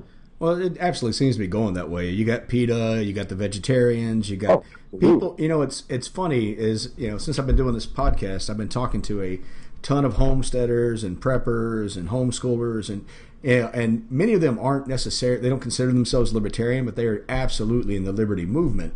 And all they want to know is, hey, I want to be left alone, and how do I take care of myself? And we seem to be losing that. The amount of people I meet who, honest to God, can't feed themselves It just blows my mind. It's like, wait a minute, you're saying that you want less government and you want to be left alone, but you can't boil water. And yeah, right. And just taking one deer will provide meat for your family, say a family of 4 for several months. Mm-hmm. And it's even the one that I have still in the refrigerator, I've been chomping on that thing for 4 months now. So. Yeah, exactly. Depending on how you use it, and really the utilization. So I guess that's probably what I was speaking to earlier. As I harvest more, process more, just become more and more familiar with really breaking down, and butchering an animal, I get more and more effective at using more of the animal, and so it's definitely a learned thing. But yeah, I mean, my first year, I ground a whole bunch of it, and I had like 2 roasts and some stew meat. That was about it, And now I'm looking at, a whole bunch of different things. And so it's really an education, All these people say, oh, well, I want to be, more self-support. I want to be left alone, da-da-da. Okay, that's great. Start learning, start doing and taking an active part in it. And that's really all it takes. Yep. Now, it's interviewed Stacy from the So Edible podcast, and he's like, if you want to homestead at some point in time, grow something now. If you think you can throw some seeds in the ground and you're going to have a lush garden, you're a fool. Yeah. And it's true. All these things are skills, and you just got to take it and practice. And sometimes you're going to fail, but you know what? You get better. You learn from your mistakes, and you continue to get better. Yeah. If I after my first year, so my very first hunt I went on, I, by a stroke of luck, harvested a small mule deer.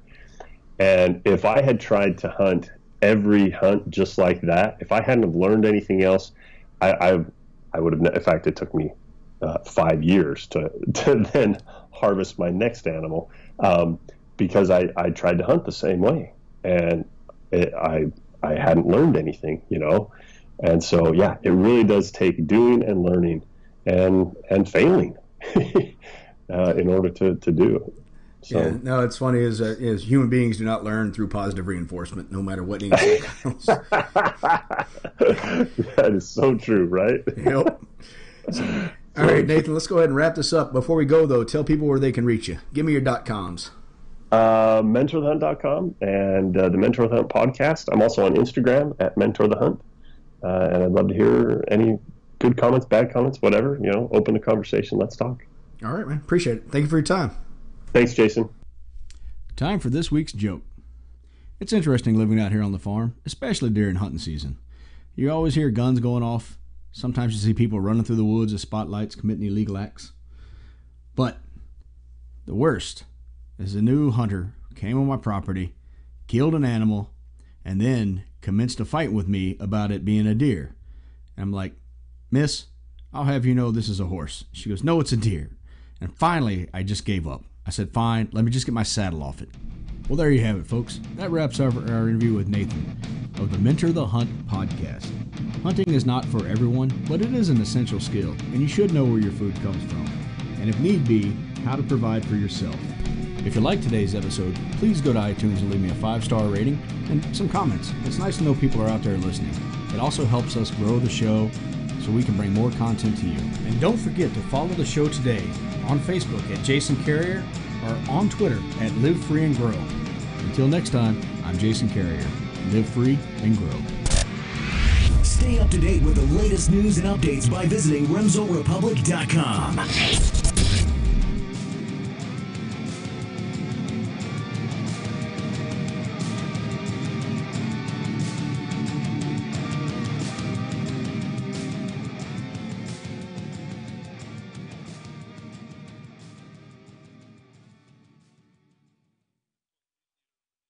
Since time began, tyrants have taken aim at personal liberties. Now there's a movie that aims back. The government has no more right to tell us what to put in our bodies than they have to take our guns or tell us what books we can read. 6 drug police were eaten by bears while raiding a marijuana farm. On your knees, you dirty hippies! Jesus. On your knees! What's the problem, officer? Today, many cops who enforce pot laws do so only because it provides them with cushy jobs, good benefits, and a chance to push people around. I was an undercover narcotics officer. The drug war is nothing but a farce. The Second Amendment says you got to keep you and your gat intact. Guns and Weed, The Road to Freedom. A film by Michael W. Dean and Nima Vadadi. DVD available now at gunsandweed.com or on Amazon. That's gunsandweed.com. Makes the perfect gift. Remember, that's gunsandweed.com. Did you know you can listen to LRN.FM via our free-to-air satellite channels? We have channels over nearly all of North America and much of Africa. All you need is an affordable receiver and a dish as small as 30 inches. There are no monthly fees. Learn more at sat.lrn.fm. Plus, if you are a broadcaster or want to be one, this is a good delivery method for our content. See our coverage maps and get details at sat.lrn.fm. That's sat.lrn.fm. sat.lrn.fm. This Your Family Today tip is brought to you by Nestle Toll House Refrigerated Cookie Dough. Who would you bake some love for? Find fun and easy baking ideas at tollhouse.com. Kids love doing arts and crafts projects, especially when you join in. Try channeling all that artistic energy into the kitchen and bake up some creative treats together. Think of your art supplies as the frosting, sprinkles, and decorating gels, and use cookies or cupcakes as your canvas. For more tips like these, visit us at parenthood.com/yourfamilytoday. Help get LRN.FM into more ears. Visit promote.lrn.fm for a free bumper sticker, flyers, banners, graphics, and more. Promote.lrn.fm. The latest edition of Anarcho Agenda is next on the Liberty Radio Network at LRN.fm. Get more at anarchoagenda.libsyn.com. Coming up on episode 44 of Anarcho Agenda, I sit down with Adam Kokesh and we talk about his path to liberty, Kokesh for not president, and much more. Coming up on Anarcho Agenda. This podcast is covered by the BIPCOT No Government License. This allows for use and reuse by anyone except governments. Learn more at bipcot.org.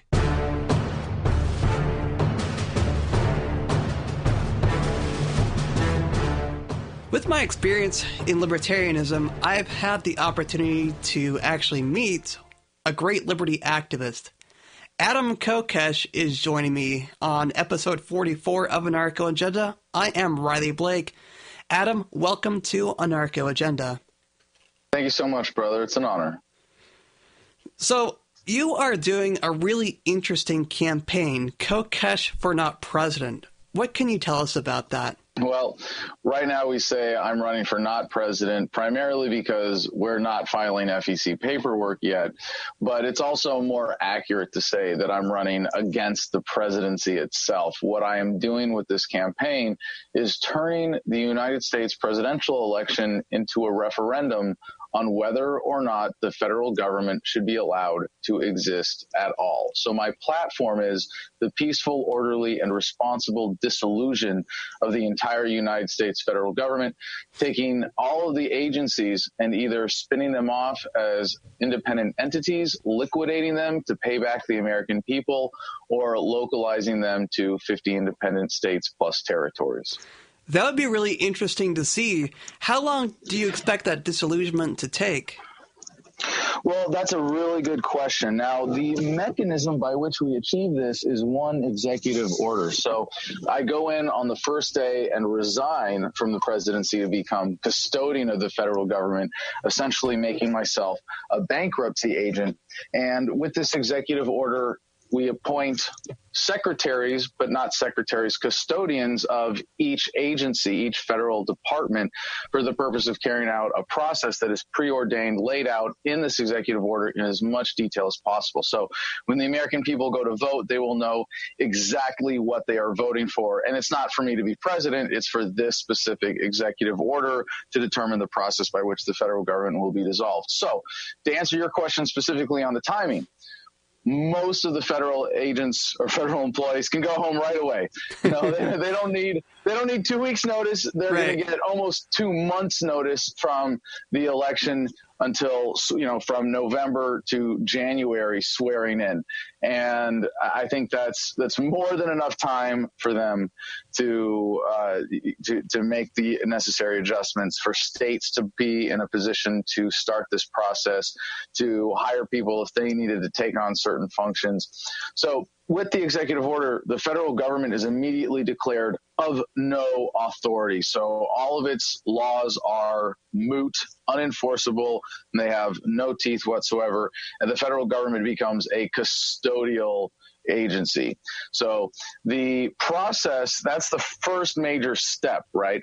Now, there's the administrative process in a number of agencies of just like the Department of Transportation. Who's going to build the roads? Well, instead of the federal government having its hand in screwing up the roads building process and taking a cut off the top, we localize the Department of Transportation, and it gets cut up into 50 pieces and handed to the other existing 50 already state departments of transportation.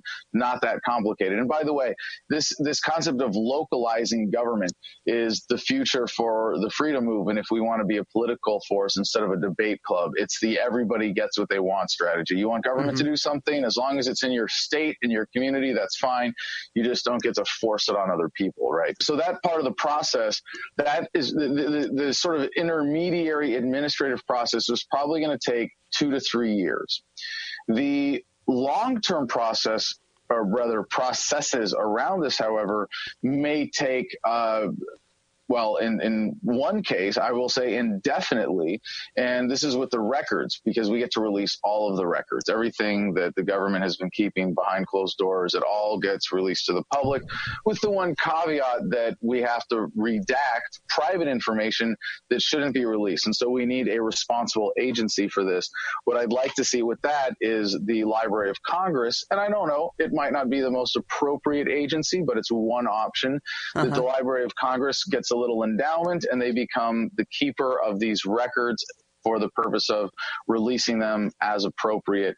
And they would be, you call me a statist if you will, I want to give a federal agency an endowment to last for decades potentially. But yes, as a responsible, remnant keeper of the records of the federal government, I think that would be very appropriate. Then just if I may, to explain how some agencies get spun off or made independent, or I say liberated from the federal government, there are certain federal agencies that have discrete functions and purposes that should continue to exist if they're supported by people who aren't being stolen from to pay for them. Like, as long as they're not funded by taxes, I don't have a problem with the VA continuing to exist. In fact, as a veteran, I'd like to see the VA continue to exist. And obviously, the fact that we have a veteran suicide epidemic in this country proves that, if you really look into it, and we can get into it more if you like, the VA is killing veterans on behalf of the pharmaceutical industry.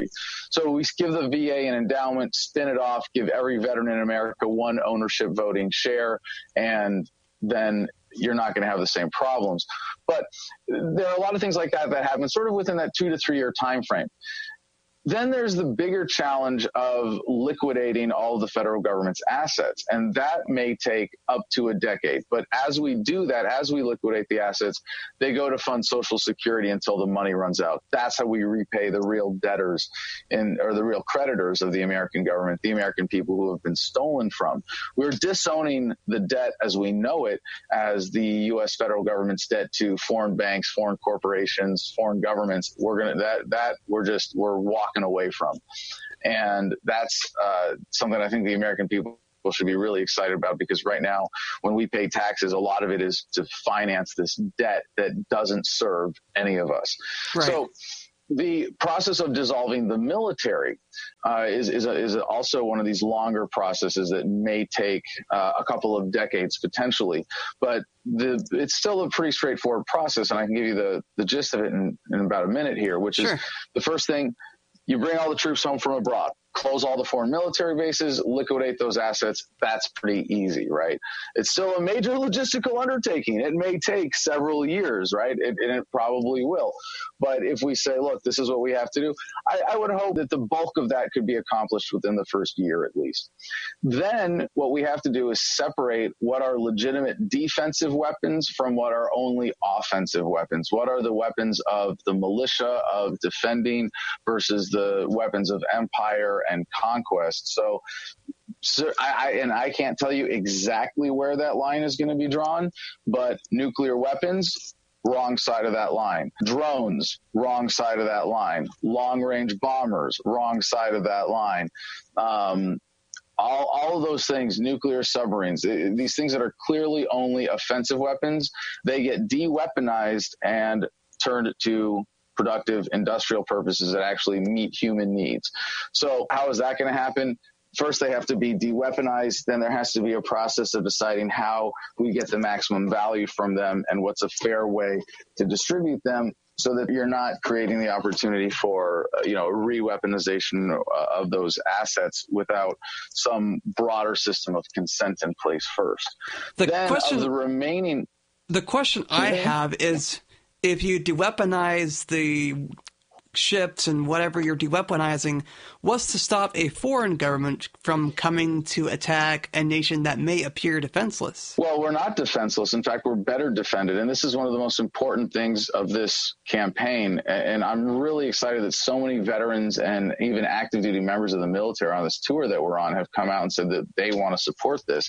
And we have people organizing military for Kokesh now because they understand from their experience what the founders understood from their experience, which is that having militaries makes you less safe. The founders were against the very idea of a standing army. And you know the quote from World War II, of course, Admiral Yamamoto, why he did not invade the mainland? There would be too many guns. A rifle behind every blade of grass. Right. So, yeah, that's the better defense, a well-armed population that refuses to be governed by anyone. Having a military says you're willing to be governed, you're willing to be ruled. And that gives another government the incentive to conquer you, to take over, to tax you, because wars are not fought between countries. They are conducted by governments using violence to expand their protection rackets. So it's really important for people to understand this isn't just something that has always been true throughout history, but especially now in the age of the internet, when the wars that used to happen, just you can't lie to us enough to make that kind of war possible anymore. It used to be that you could get away with far worse, just straight up lies that different peoples in different countries all want to kill you or conquer you or whatever the case may be. And now, like when they say, yeah, we need to go to war with Iran, you can, because everybody in Iran wants you dead and hates you because of your freedom. You can get on YouTube, you can get on Skype, you can actually talk to someone from Iran right now if you want, anyone from anywhere in the world with an internet connection. And Ludwig von Mises said, when goods don't cross borders, soldiers will. And to put that in inverted terms, people who trade don't fight. Mm-hmm. And right now we're living in the most globally connected world that we've ever experienced. And the idea of a large-scale force-on-force war just isn't really plausible in the era of the internet. Governments can't get away with that kind of thing anymore. Tell me about your path to liberty. Oh, a long and winding road, my friend. I'm one of the slow ones. Some people, especially with less attachment to statism, are much easier to wake up to. It's easier for them to see past the lies of what they've been told. But since I was gullible enough to enlist in the Marine Corps, I had a lot of statism really well ingrained in me, and when you've risked your life for government, it's that much harder to give up the mythology behind that experience. So for me, I always was kind of anti-authoritarian, at least inherently. I grew up listening to oldies music with my mom. It was like going to school, either oldies or classical, and I was like, yeah, oldies, come on, really? I'm not gonna listen to classical music. all the other kids are going to laugh at me. Imagine pulling up to like elementary school with your mom blasting classical. Yeah, that would be really interesting. Yeah. So anyway, I didn't have to worry about that. The music of the 60s and the 70s was, popular rock music. It was a major influence on me growing up, but so was the state, so was militarism, I went to government schools up through middle school. And the propaganda of statism, of militarism, gave me this sense that the military is one of my primary legitimate options. And of course, it never is for anybody. But it was really my insecurities that drove me to join the military. And I didn't realize it till much later. And I'll just say this is sort of a fun little aside without getting too personal for right now, but in the Marine Corps, we have far more than our share of homosexuals, and especially gay men, because the Marine Corps is where you go to prove yourself. And you just think about this as a basic psychological dynamic in American life, that gay men are subject to a unique kind of persecution that oftentimes leads them to have certain kinds of insecurities. And one of the ways to overcome that is, well, you join the Marine Corps, the tough team, and, all of that, happy horse crap that they teach you in government schools about the military and the righteousness of the American military experience through all of our history. And then, of course, you read the hidden history and you go, holy crap, it's nowhere near the truth. I mean, a narrow fantasy land is on the other side of the planet from reality. And it's, so for me, and by the way, this is one of the reasons I'm really passionate about making sure that libertarianism is understood and communicated as an ethical message, not as a political message. Because when I was in high school, there was a point where they said, do you want to be a Republican or a Democrat? And I said, really? I don't have a choice? I got to be totally lame? I thought this was America.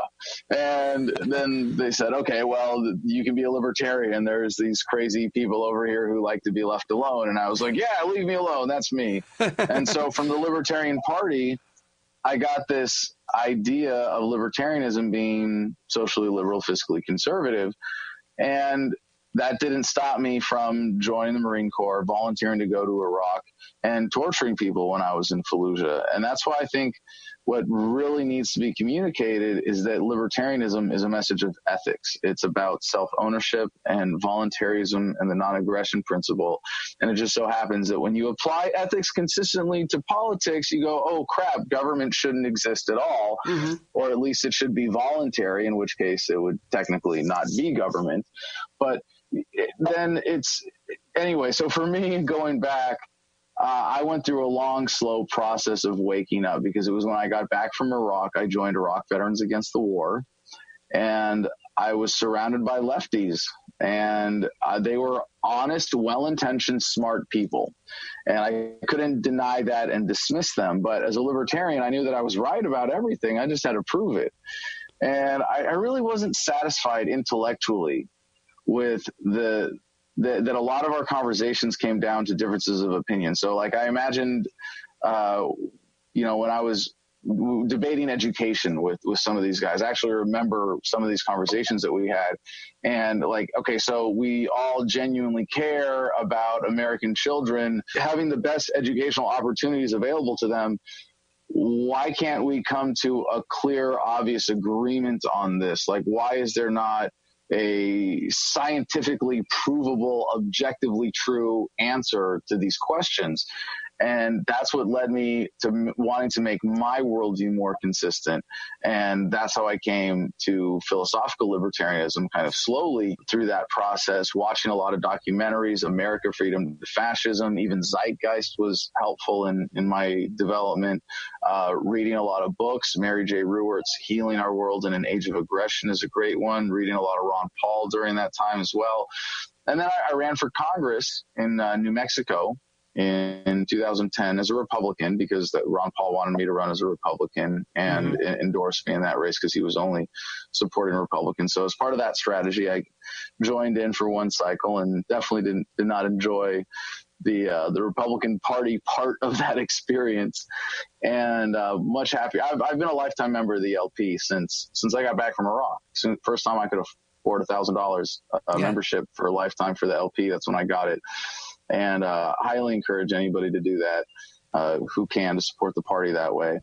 And it was while I was running for Congress, I remember I read, I was listening to the audiobook, Ethics of Liberty by Murray Rothbard.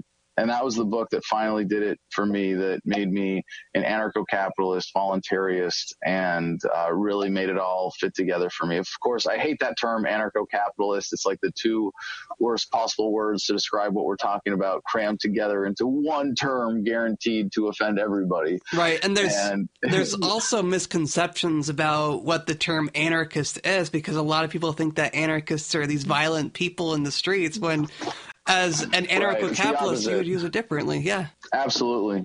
I like what you said about liberty being philosophical as well as political, because a lot of people look at libertarianism as just a political movement and not necessarily a philosophical one as well. And when you apply the philosophy of libertarianism consistently, like you said earlier, the government shouldn't exist. Yeah, it's a hard thing for a lot of people to accept after, and so for me, like, I often think of this process that we go through of waking up as like shedding our delusions of the state one at a time, because we have to give up things, ideas that were important to us, even, essential to our life decisions. And to give those up, it requires a lot of sort of rechecking your math. You have to go over it again and again and be confident and comfortable in it. And it's a different process for everybody. And I'm not one of the quickest people to adjust that way. It did take me a long time, but I'd like to think, having gone through that process, I've kind of come out on the other end of it with a greater appreciation for mental detachment or intellectual detachment, not being committed or having an emotional attachment to a worldview or an idea. And I think that kind of frees me in a different way. And I got to say, when we talk about the philosophical movement spreading the message, I think it's much more important to give people the awakening to thinking for themselves. Right. It's not necessarily to convert someone to any particular dogma. I'm very confident that anybody who thinks for themselves will become a libertarian eventually. I think there's an H.L. Mencken quote to that effect. The government cannot have free thinkers, because any free thinking man will eventually come to the conclusion that his government is full of crooks and completely unfit to rule him or govern him in any way. And that's yep, I think that's a really important fundamental truth to acknowledge.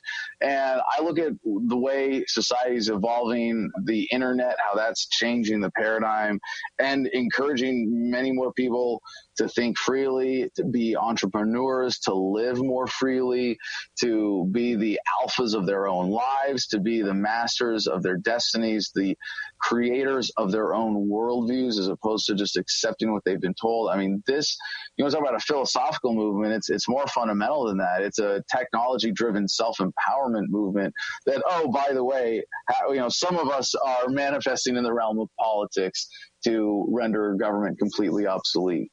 If you're on an elevator with somebody and they ask you about libertarianism, what is a 30-second elevator pitch you could give them? Libertarianism is the belief that you, as a free, beautiful, independent human... Freedom Fiends Live is up next after the news here on the Liberty Radio Network, LRN.FM. From Keene in the Shire, the Liberty Media capital of the world, this is Daryl W. Perry, host of FPP Radio News for Sunday, November 12th, 2017. Silver is trading at $16.89 per ounce. Gold is valued at $1,276 per ounce. Bitcoin is trading at 3.6 cents, and the average price of Bitcoin is $6,175.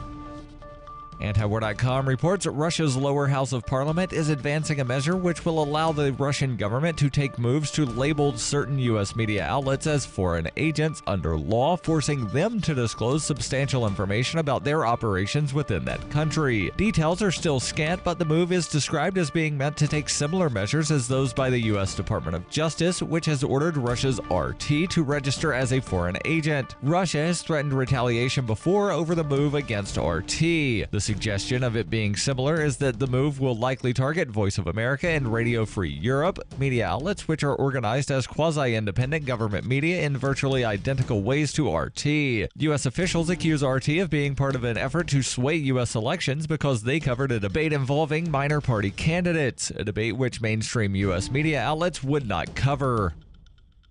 For over 40 years, Roberts & Roberts Brokerage has been a trusted source for buying and selling precious metals. Gold, silver, platinum, and palladium. They don't feed the banks. They're Bitcoin preferred and have removed the minimum purchase amount for all orders paid in the digital currency. Call Roberts & Roberts Brokerage today for knowledgeable advice on buying and selling precious metals and a forward-thinking approach to new technologies. 800-874-9760 or visit online at rrbi.co.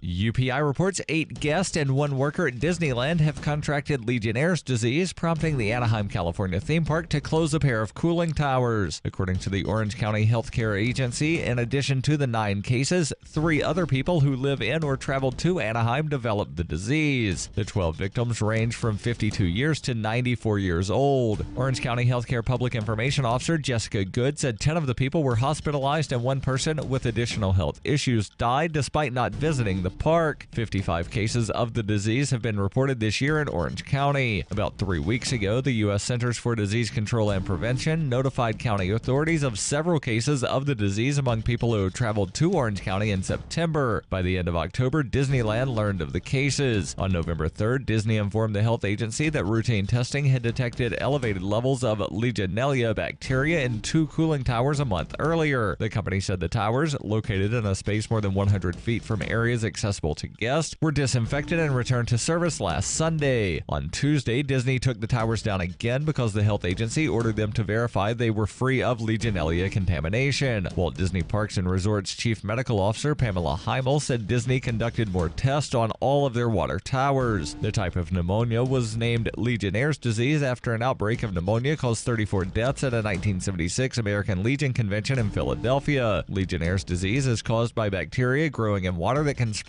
when small droplets get into the air and people breathe them in. It is not, however, contagious from person to person. People generally contract the disease 2 days after exposure and usually can be treated with antibiotics, according to the CDC, which says 1 in 10 people die from the infection. Symptoms include cough, shortness of breath, fever, muscle aches, and headaches.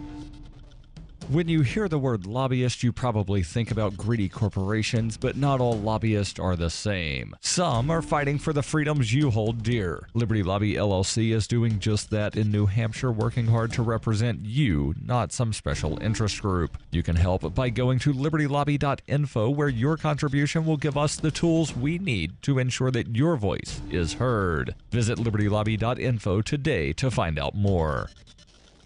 Reuters reports 3 UCLA men's basketball players detained in China over allegations of shoplifting last week were not on the team's return flight to the United States on Saturday. Citing unnamed sources, ESPN reported the 3 students, freshmen LeAngelo Ball, Cody Riley, and Jalen Hill, will remain in China for a week or 2. The 3 players were questioned about allegedly stealing from a Louis Vuitton store during the team's visit to China. They were taken into police custody on Tuesday morning and released early on Wednesday. A source told Reuters that police had released the 3 on conditions they remain at the hotel during the legal process. However, the U.S. Department of State and college officials have declined to say how long the legal process might take.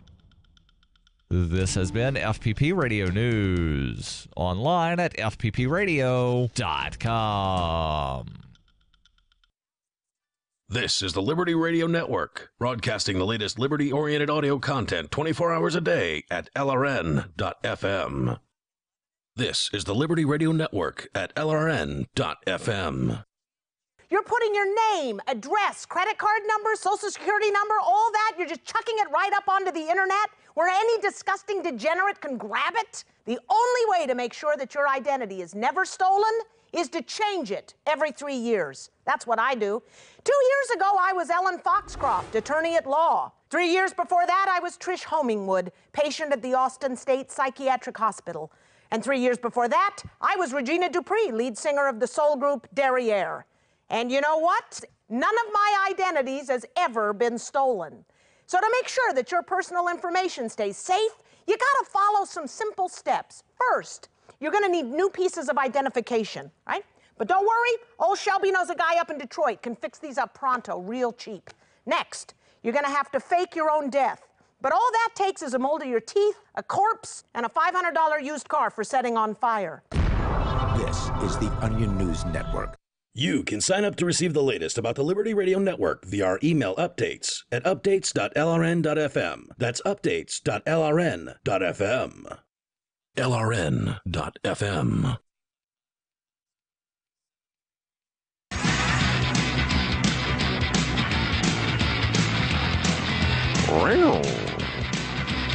Woof, woof. Trigger warning. This is the Freedom Fiends, broadcasting from Pod Bay 2A, a mile above sea level at Intergalactic Prairie Studios on the corner of Trashview and Nata Vista. Please put on your 3D glasses now. We alter your locus ceruleus by warming your synapses with rejuvenative radio waves. This keeps your brain at a tasty and toasty 365 degrees Fahrenheit to keep a sin flood of statism out of your head. And it's working.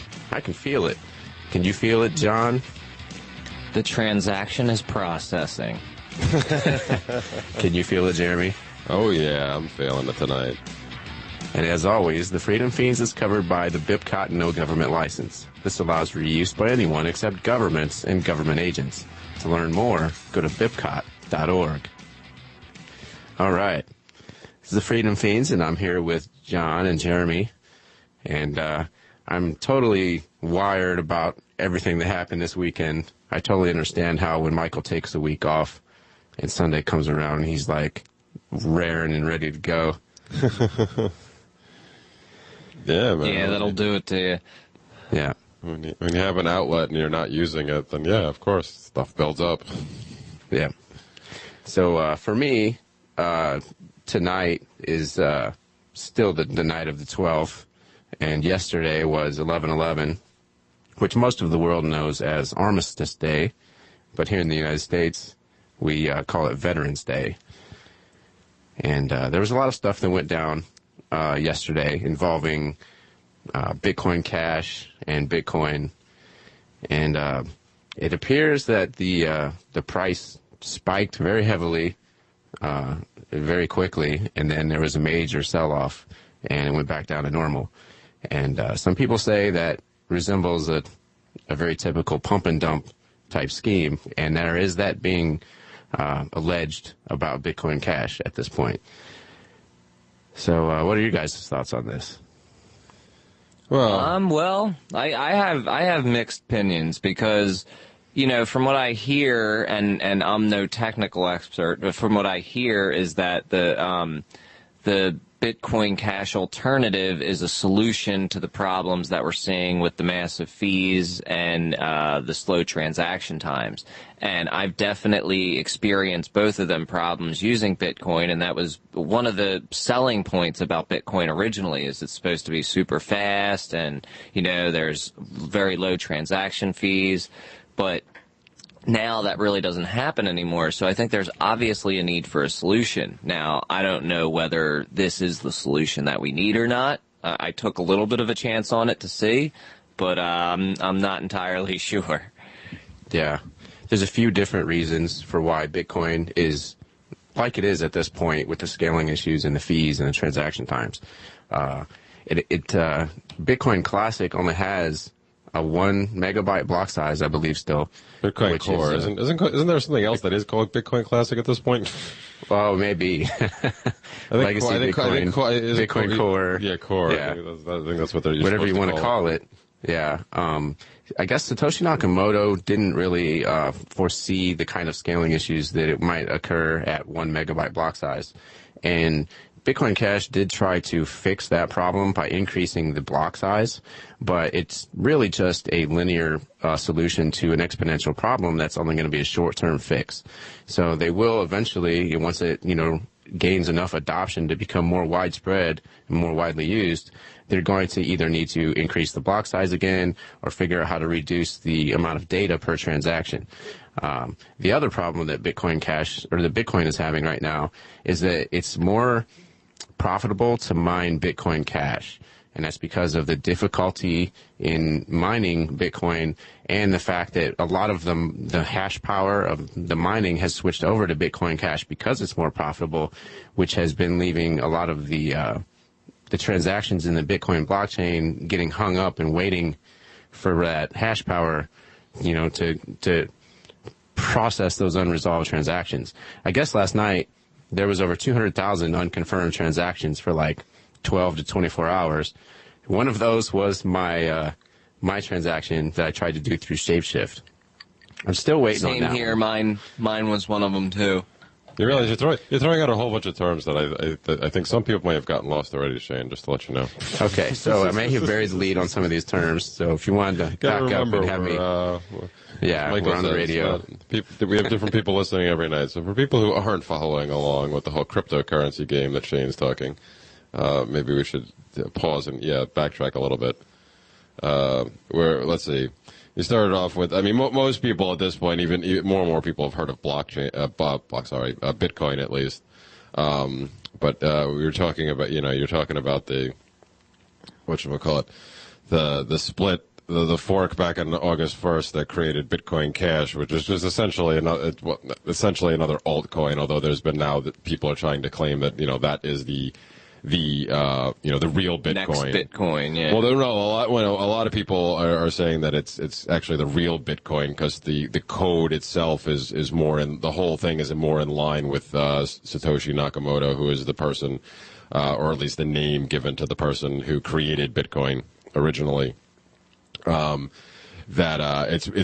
more in line with the original white paper that Satoshi Nakamoto put out on Bitcoin. But there's being mudslung on both sides. Everybody's accusing everybody of, like Shane said, the pump and dump, which for people who don't know that, basically, just a whole bunch of money gets flooded into a particular market. People get swept up along the way and get excited, and everybody starts buying, and then at a certain point they just pull the plug, and then all the people that were trying to pump it up in the first place sell off all theirs and make a heck of a lot of money as everybody else loses theirs. So that's been the fear, and that's all taken place in less than 48 hours now. Actually, barely 24, I guess. In a 24-hour period, it went from the lows that it was at to new highs, and then right back to the lows. Well, it doesn't seem to be that low. the lows of the previous 24 hours. Oh, yeah, because I was going to say Bitcoin Cash was hovering before this all started. It was kept hovering between $300 and $400, I think. Yeah. And then since all this latest madness, it's spiked. The high we were talking about before the show, the highest I saw a spike was I think $2,500 for a little while, and then all of a sudden. A whole bunch of them got sold in a hurry. You mentioned, I think 200,000 of them in one transaction got sold. And supposedly there was one order for 200,000 coins that was sold off, during the big sell-off. And I don't know who, I think I might know who might have had 200,000 coins to move around. There is one individual that we are all very fond of, unfortunately, who does have a lot of those coins. Is he really the only one? No, not necessarily the only, but when you think who would have that many coins on hand that they'd be able to sell, and who would be ready to do it at the perfect time. Yeah, it's and he's promoting Bitcoin Cash too. Yeah, the Bitcoin Jesus, as he's called. But yeah, again, I'm not making any claims because I don't know. It just seems, weird. But yeah, maybe Satoshi himself. Yeah, Satoshi, who nobody has heard anything from for how many years at this point? When did it? Yeah, and every time there's like a hypothesis about who it is, a bunch of SWAT teams show up at their door. Have you heard about that happening? I have, actually. And as far as I know, they still haven't gotten the right guy. Oh, not at all, no. But yeah, anyway, so I think we've caught up on most of the stuff that we were talking about. So where were we going with that? I didn't want to bury the lead too far. Okay, well, I guess the whole point... Shapeshift, I think was where we got up to, but that was the last thing. Yeah. Well, at the end of the day, I guess the whole problem with Bitcoin and Bitcoin Cash, which was supposed to fix Bitcoin's problem, still did not fix the problem of the centralization of the mining, because Bitcoin has gotten so difficult to mine that it requires certain hardware to do now that is only it's only owned by like certain groups of people that have a lot of money to throw at this. It's very expensive, and the electricity cost for doing it, is because you just have to expend so much more power in order to actually to get anywhere with the mining, because it is so difficult. I mean, for the longest time, it's been rumored, and now I think it's pretty much been proven at this point that it emanates. We were talking before the show that most of the mining power in the world comes out of like China, and it's been rumored for a long time that it's the Chinese government that is actually the ones doing it. Yeah, and that's like 80% of the hash rate or mining power is coming from there. Yeah, and that's kind of a monopoly almost.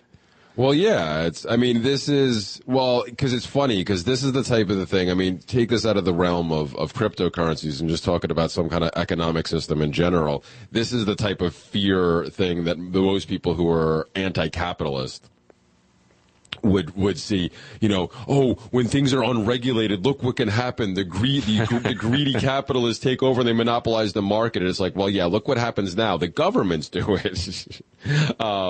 But yeah, this is they can manipulate the markets like this because they have the money, they have other people's money that they can use and throw at this type of stuff.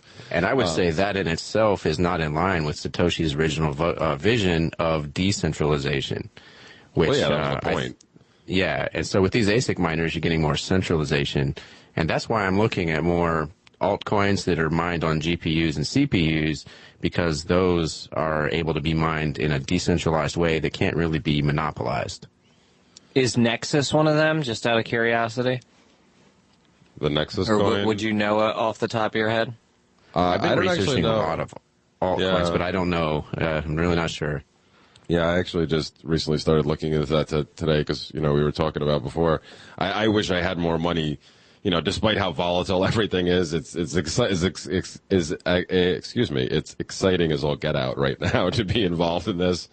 And, I wish I had a little more money to play, but, because I probably would buy some more cryptos at this point. But, when the other possibility is, okay, how do you get more of these outside of, people donating them to you or you getting paid for some type of service, and that, is mine. And that's why when Michael originally came out with BitCoin, I guess almost 2 years ago at this point, I got really excited because it was an opportunity for me to get on the ground floor of one of these things. And I mean, it was all for fun, and it was meant that way the entire time. And we did get excited temporarily when some screwy things happened, and all of a sudden it was worth a lot more than it should have been. And we were all like, oh my gosh, what, but it was the fact that I could mine these. And I was like, oh, I can get involved in this. So now I'm starting to look into doing that again now with the different altcoins and stuff, because a lot of things are going to happen with Bitcoin and Bitcoin Cash, and even Bitcoin Gold. There's news about that I saw today too. But we're headed to the market, so we will have to talk more about this when we return. Worms. You're listening to Freedom Fiends with Michael Dean and some of his weird friends. And yes, we're broadcasting this into space. Hello, Mr. Anderson. The NSA has noticed how much time you spend on conservative news sites. We have no choice but to consider you a domestic terrorist. Tired of your internet activity being monitored by Big Brother? Get VirtualShield.com, the world's easiest to use virtual private network. Browse the web anonymously, leaving pesky advertisers and spies in the dust. Get started today at VirtualShield.com. Take advantage of our free 30-day trial. VirtualShield.com. You have the right to remain private. It's been said, any society is only 3 missed meals away from chaos. Those times may be near. Think about it. Our country faces multiple terrorist threats and aggressions from Russia and North Korea. Social unrest and violent marches yet again may lead to looting of stores and city shutdowns. And our crumbling infrastructure leaves our power grid vulnerable to long-term outages from a single cyber attack. When the chaos from any one of these threats arises, the government knows it can't provide during a widespread national emergency. That's why you need your own plan for self-reliance. That's where My Patriot Supply comes in. Get a 4-week survival food supply for only $99. That includes breakfast, lunches, and dinners. Order online at preparewithgcn.com. $99 for 4 weeks of survival food that tastes like homemade cooking and lasts up to 25 years from My Patriot Supply. Get your kits today at preparewithgcn.com. Free shipping is included. Preparewithgcn.com. The answer to being in control of your own healthcare is freedom from insurance. Become part of a group of self-pay patients that come together to share in each other's medical expenses. Individual share amounts begin at $107 a month and $347 for families. Choose from 3 health sharing programs. Holistic treatments may be eligible for sharing. See guidelines. Discount programs available for dental, vision, and pharmacy. Go to libertyoncall.org. That's libertyoncall.org. LRN.FM. Uncovering the secrets and exposing the lies. That's what the readers of freedomsphoenix.com get every day. freedomsphoenix.com, constantly providing the information, the real news about government policies, and the real relationship we all have with the coercive government. The real condition of the economy, innovations in technology, breakthroughs in energy, health, and computer science. Learn the truth well before it's admitted to in the lamestream media. The corporate media, nothing more than distributors of government propaganda, but now there's an alternative. freedomsphoenix.com. Constant news updates on the issues that affect your life in the most important ways. With liberty and property under constant attack, freedomsphoenix.com provides the understanding behind the propaganda, and it encourages the participation of its readers. Go to freedomsphoenix.com. That's freedoms with an S, phoenix.com. freedomsphoenix.com. The revolution between the ears has already happened. Here's a chance to do a little activism while you're cruising Facebook, Twitter, or Google+. Between the LOL cats, the recipes, the hot girls, and the inspirational sunrise memes, Free Talk Live's posts pass by your newsfeed. Like them, comment. It gives us more exposure. If you don't see our posts, click like at facebook.freetalklive.com and then hover over it to click Get Notifications. It's an easy way to spread the ideas of liberty a bit further. I know you're busy, but you can spare that 1/10 of a calorie it takes to click on something. facebook.freetalklive.com. What do you shop for that you could otherwise buy at Amazon? Pretty much everything, right? Amazon has competitive pricing and they deliver, and that's a big plus. If you could plan ahead in your shopping, would you be interested in saving up to 33%? There's a catch. You have to do your shopping in Bitcoin. But imagine those savings. It's like a huge raise. All you have to do is go to saveitpurse.com. We've saved thousands, and you can too. Plan ahead and save. Saveitpurse.com.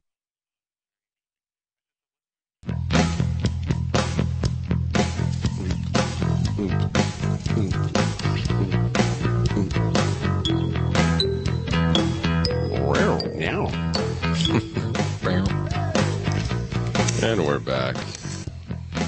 And as apparently has been the habit for the past couple of weeks for us on Sunday nights, we were talking cryptocurrencies in the first segment.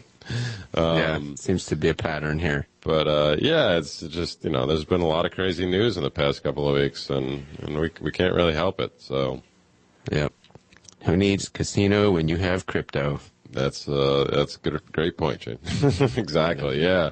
No, I mean it's a crazy world, and even somebody like myself who is extremely an extreme novice in this whole thing can get involved, and with a little bit of luck, but also just paying attention a little bit can actually, you can if you really want to try, you can actually make some money here. And it seems to be more profitable, especially lately, than even the stock market, I guess, because with all these wild swings, and if you catch things right, I know a bunch of people now that I've known through social media for the past couple of years that all of a sudden just are making a ton of money.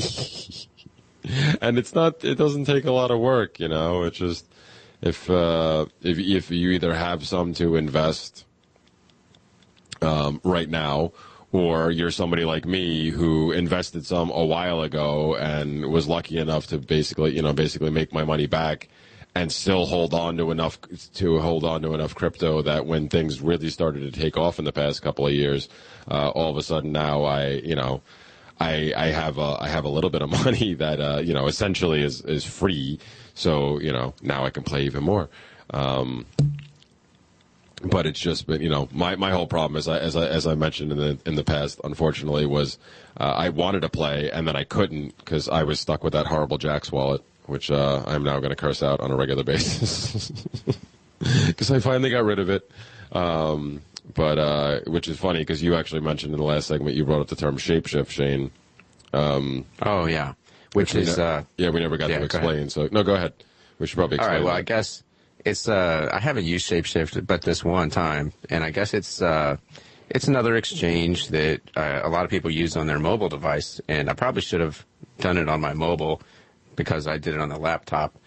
But yeah, it's just another exchange, kind of like Coinbase, kind of like Bittrex, kind of like Binance, where they have all these different coins on these online wallets, and you can convert them or exchange them a lot more quickly than you could in a lot of other ways. Yeah, almost instantaneously. And there's a bunch of different crypto wallets that support this feature where you can, which Jaxx was one of, which is originally why I got it, because it was the convenience thing for me where, there's a lot of people that are obviously a lot more secure with all of their stuff that have like different wallets for every cryptocurrency they have, and they keep things separated, and they keep everything spread out. I'm somebody who, when Jaxx came along with the convenience of being able to have multiple different crypto wallets all on the same app, just that feature alone was very convenient for me. And then the ability to basically just exchange them back and forth for one another with, the mining fee involved, which largely was at the time that I was using it, was not that expensive. Most of the other altcoins still aren't that expensive. True. Yeah. But even back then, the Bitcoin problem wasn't as bad, so that the transactions weren't horrible. But it's essentially just trading them back and forth. And if like I was saying, if you pay attention to the markets, then you sit there during the day, you can. Like I said, I know a bunch of people now that have made a ton of money doing this, just hanging out during the day, even working their other jobs, just, being able to change stuff pretty much on the fly like this. And with certain exchanges that are really fast to exchange, you can try to play the volatility and buy low and sell high, but you have to be able to have a pretty much guaranteed low transaction time to take advantage of that. Whereas I was trying to get in on the whole Bitcoin pump yesterday, and it took 20 hours for my transaction to go through. By that point, Bitcoin Cash had already, sold off again. So Same here. I would not have been able to take advantage of it with that slow transaction time. So that's why, exchanges like that are a lot better, because you can exchange the currencies a lot faster and play off of that short-term volatility. Otherwise, you just want to hodl for the long term. Yeah. Which overall is still what I'm trying to do. I mean, I keep looking at what I have, and I'm like, well, I guess I could cash out now and try to take care of some things, but just because everything is still so volatile, I'm trying to hold out as long as I can, and just hope another 4 to 6 months from now it'll be even better. Things will be even better, and I'll have more options. So. We'll be back after this trip to the market. You and the hamster in your brain are listening to Freedom Fiends with Michael Dean and his weird friends.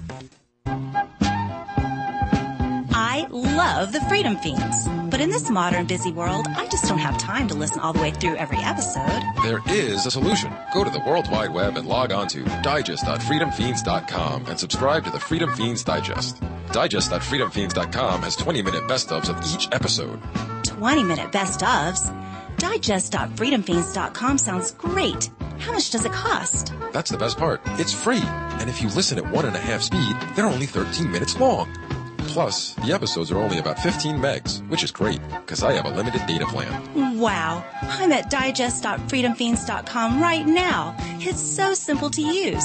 And anyone who doesn't have 13 minutes to listen to the Freedom Fiends is a big old statist. I agree with you about people who can't find 13 minutes to listen to the Freedom Fiends Digest. That's digest.freedomfiends.com. LRN.FM. Why did you move to the Shire? I moved here to the Shire because there's other people around who take liberty just as seriously as I do. I moved to the Shire because I saw videos of people challenging authority and thought that I could get support myself. It called to me, like, do this right now. I wanted to be around people like me who got it. And once I got here, I knew there was nowhere else that I wanted to be. I've always wanted to change the world. So I moved to the Shire to join people who were actually working towards doing the same thing.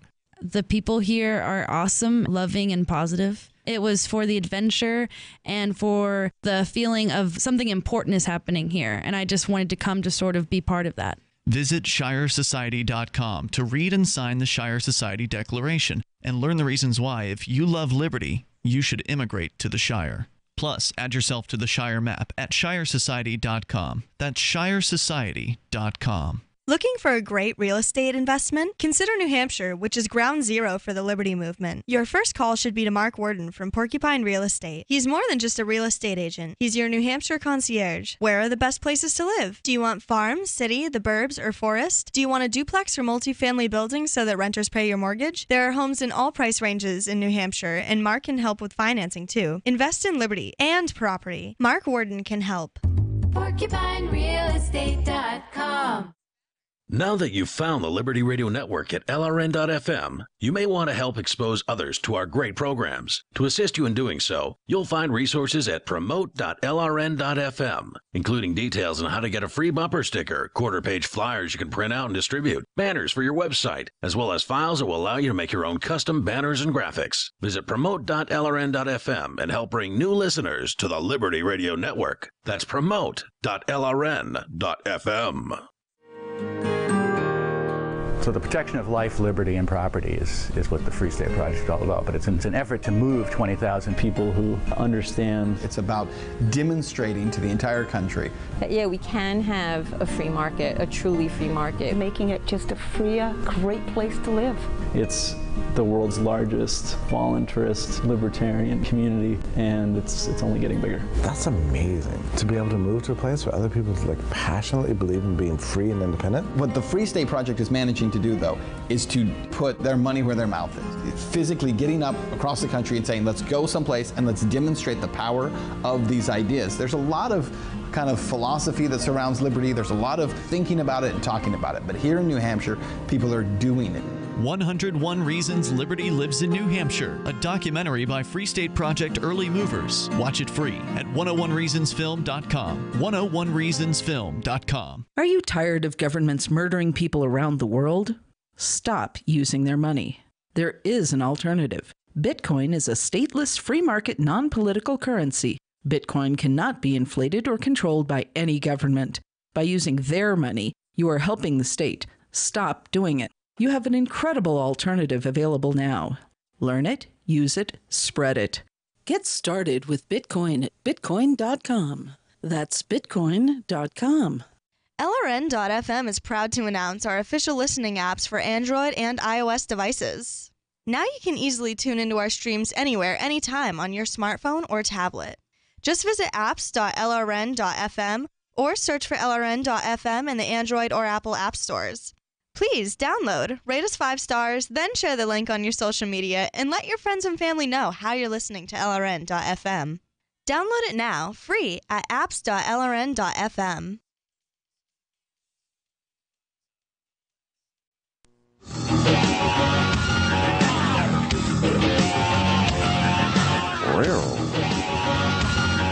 Yeah. And we're back. And we've been talking about cryptos. Past couple of segments. And I guess that's what we continue talking about during the break. So I guess we're going to keep rolling with that now that we're back again. But during the last segment, I started to complain about the Jaxx wallet, and then we got sidetracked by the whole conversation of shape-shifting. I should probably get back to my complaining about that. And well, actually, we could offer the solution too, and say that we both had a good time with Coinomi or however you pronounce that. Yes. And that was a superior wallet in both of our opinions. Yes, I've switched over to the Coinomi wallet right now, and I'm very happy with it so far. Obviously, I haven't had that much time to play with it, but it's. I've found it to be very user-friendly, and I am, not a whiz with this, to say the least. You and I are in the same boat. Yeah. Yeah, if I could figure out how to not only add the different wallets that I need, but also finally be able to claim my Bitcoin Cash that I have been waiting to do so because of the aforementioned Jaxx wallet that I've been waiting since the fork on August 1st. So now over 3 months I've been waiting for them to get their act together when they had, sent out, whatchamacallit, what's the term I'm looking for?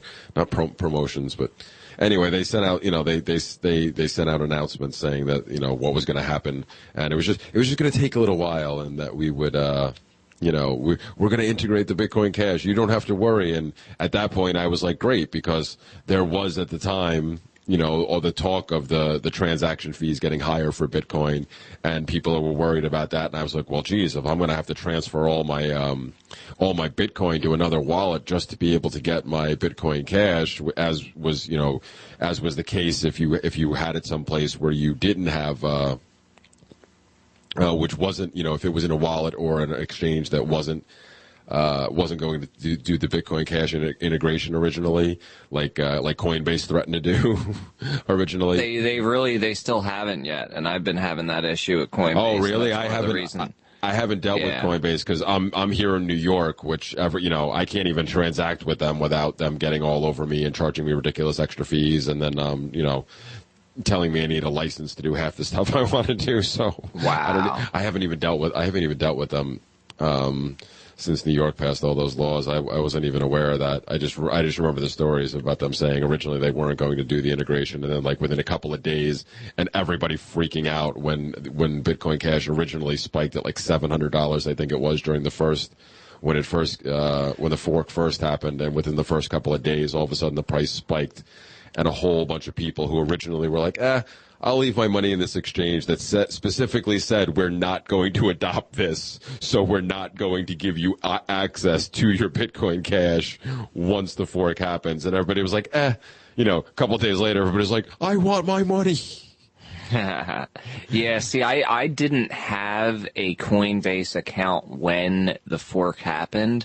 I just had an outlet that I worked for a couple times offer to pay me some Bitcoin, so I just set up a wallet real quick on Coinbase because that was the easiest thing for me to do, and that was just a couple weeks ago, so it was well after the fork, so I didn't have to worry about that.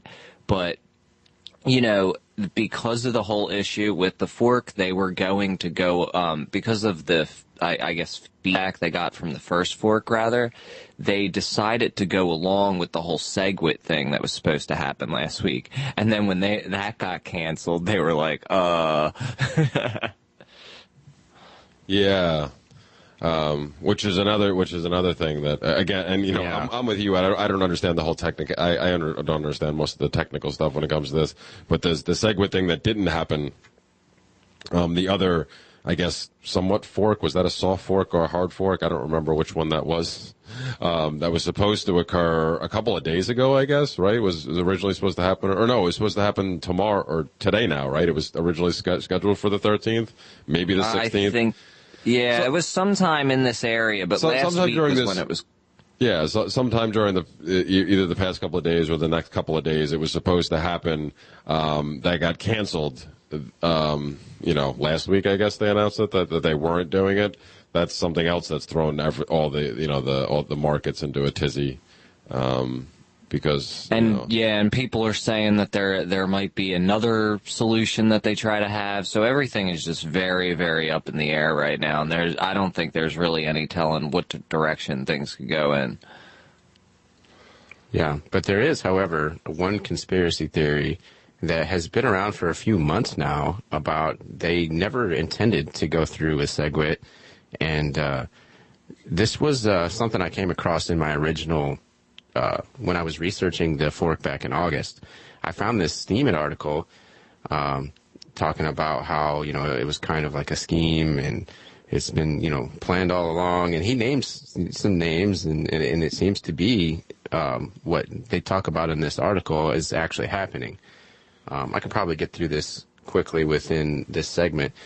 This is a Steemit article on Bitcoin Cash from Div Yang 101. And he says, traders, certain information has come to my attention that is causing me grave concerns, and I feel it is my duty to warn each and every one of you.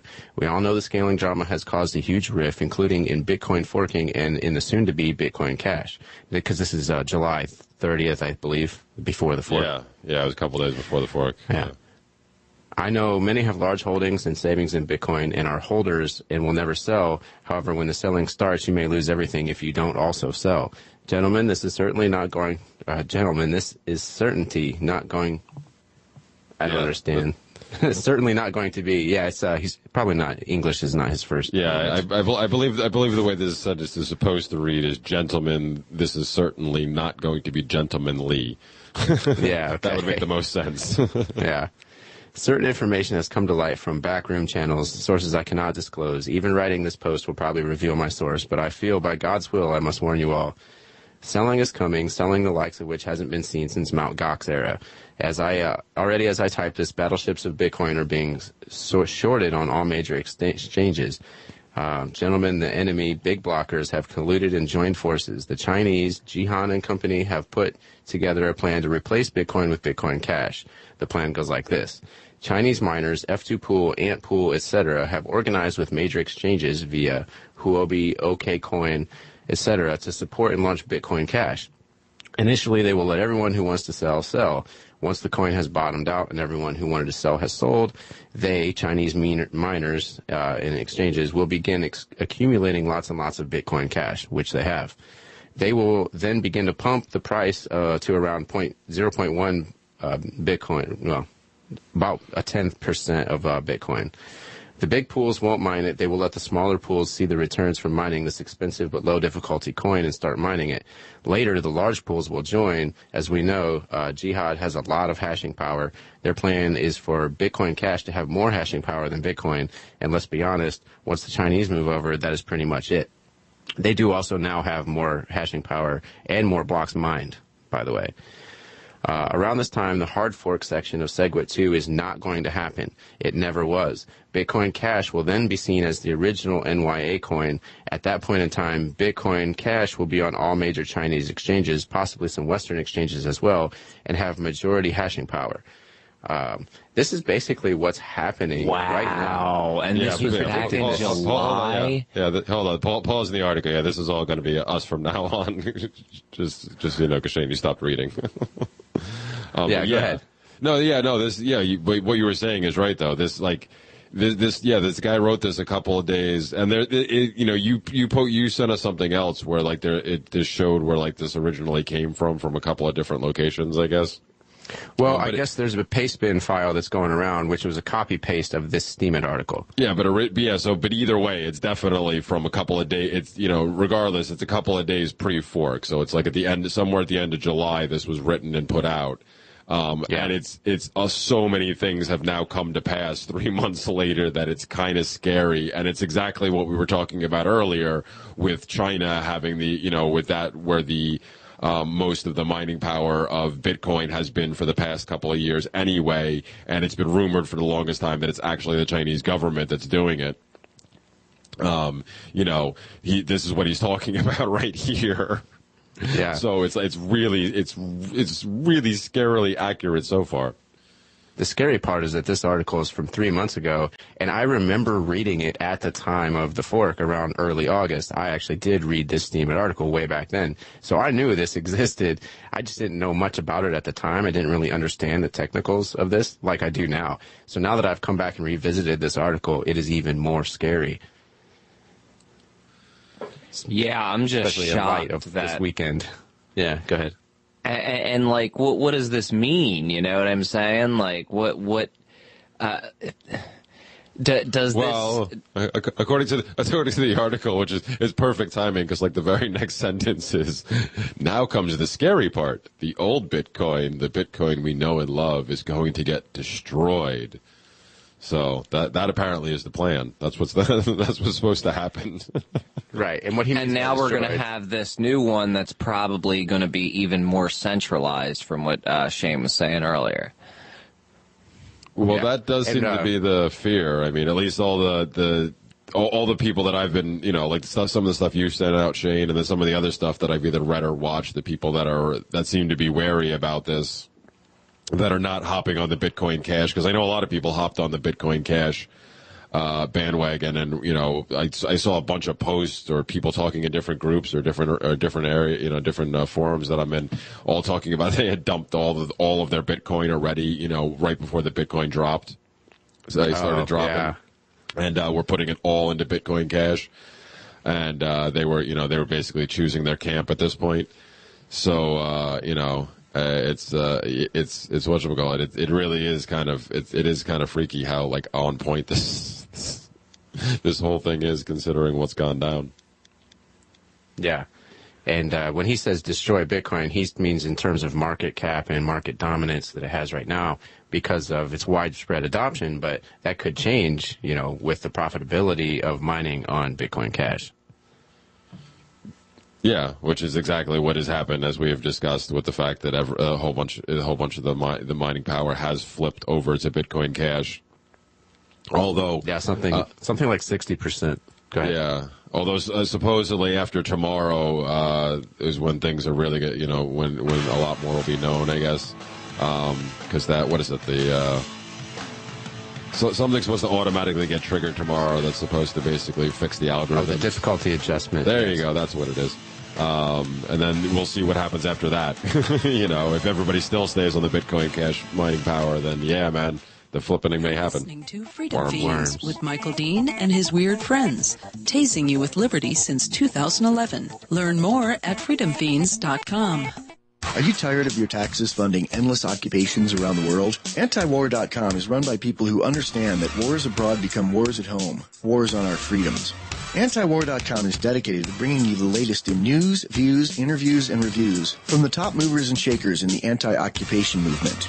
Antiwar.com has it all, from thorough foreign policy analysis to interviews with whistleblowers who used to run the military-industrial complex. Anti-war, pro-free market. That's antiwar.com. This is Michael Dean from the Freedom Fiends radio show. I've run websites since 1996 and have used over a dozen web hosts in that time. AgoristHosting.com is the only one that hasn't broken my heart. Agorist Hosting's uptime and service is stellar, and their DDoS mitigation is the best I've seen. That's important because if you tell the truth in this world, you'll ruffle feathers. No matter what the haters hit us with, Agorist Hosting keeps our websites online. If you have a mission-critical commercial presence or a world-changing activism site, go with AgoristHosting.com. It's a no-brainer. A Big Berkey water filter is the one you need, period. You need a water filter that removes chlorine, fluoride, pharmaceuticals, BPA, and other endocrine disruptors, pesticides, bacteria, viruses, and much more, right? And does it all at only 2 cents per gallon. Get the original, most trusted name in gravity water filtration, Big Berkey. And now GCN listeners receive 5% off ceramic filter systems using code GCN. Call or click 1-877-99-BERKEY or BigBerkeyWaterFilters.com. That's 1-877-99-BERKEY. If you or someone you care about loves outdoor adventure, then check out slingbow.com for some unique holiday gift ideas. That's slingbow.com, where we have some innovative new products for the archer, hunter, or bow fishing enthusiast in your family. Now through January, use the promo code HOLIDAY to get free shipping in the U.S. or Canada. And from all of us at Slingbow Industries, have a safe, joyous, and peaceful holiday season. LRN.FM. Anyone can publish on the internet, but not everyone is publishing material suited for online reading. According to the Yahoo Style Guide, it cautions that internet content has a few seconds, 3 or less, to encourage people to read more, to take action, or navigate to another one of your pages. So make it easy for readers to pick and choose. Isn't that the way you poke around online? Use short words, short sentences, short paragraphs, bulleted lists, and short pages. Front load what you write, putting the most important information at the beginning of headlines and paragraphs and sentences. Same goes for your keywords, what someone would likely type into the search box on Yahoo or Google. For more tips on communicating better online or in a job interview or everyday life, hit survivalspeech.com. I'm Holland Cook.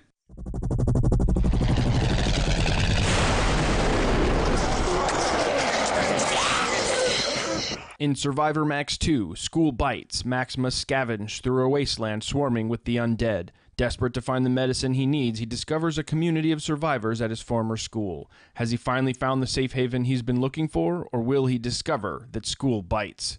Look for Survivor Max on Facebook, read reviews on Amazon, and read Chapter 1 at SurvivorMax.com. There are lots of ways to listen to Free Talk Live. Our podcast has been around since podcasts began, and now the FTL feed is loaded with content besides our full show archives. Did you know that we make it easy for you to customize your podcast subscriptions? We have different feeds, one that includes only our full shows, one with just the Daily Digest, and one with just the Edgington Post. You decide what you listen to. It's quick and easy to customize your feeds at feeds.freetalklive.com. That's feeds.freetalklive.com. Free Talk Live. So that's what government does, right? It's a tool of force. It's a coercive monopoly. It's a violent monopoly. And whoever is in charge gets to wield it to their benefit. They get to promote their views and force them down the throat of everybody else. They get to extract money from everybody and use it to benefit their friends. Let's outlaw democracy instead of outlawing Islam. That would make more sense. Outlawing government would make more sense than trying to ban people from coming to what at one time was the greatest plot of land on the entire earth. I don't know if it can make that. I don't know if we can make that claim anymore. But the evidence is that it cannot claim to be the freest, economically freest country in earth. Because all you have to do is look at the Conservative Heritage Foundation's numbers. And you can go to freetheworld.com, look there too. The fact is, the United States, not the freest country in the world. Sorry. Free Talk Live, 7 nights a week from 7 to 10 Eastern. Live on the Liberty Radio Network at LRN.FM.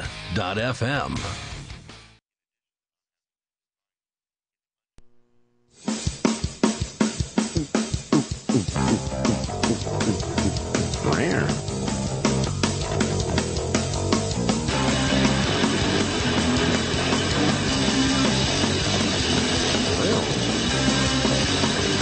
And we're back. We've been talking about the wonderful world of cryptocurrencies for most of the first hour because, well, it's exciting, gosh darn it, and we're going to probably keep talking about it.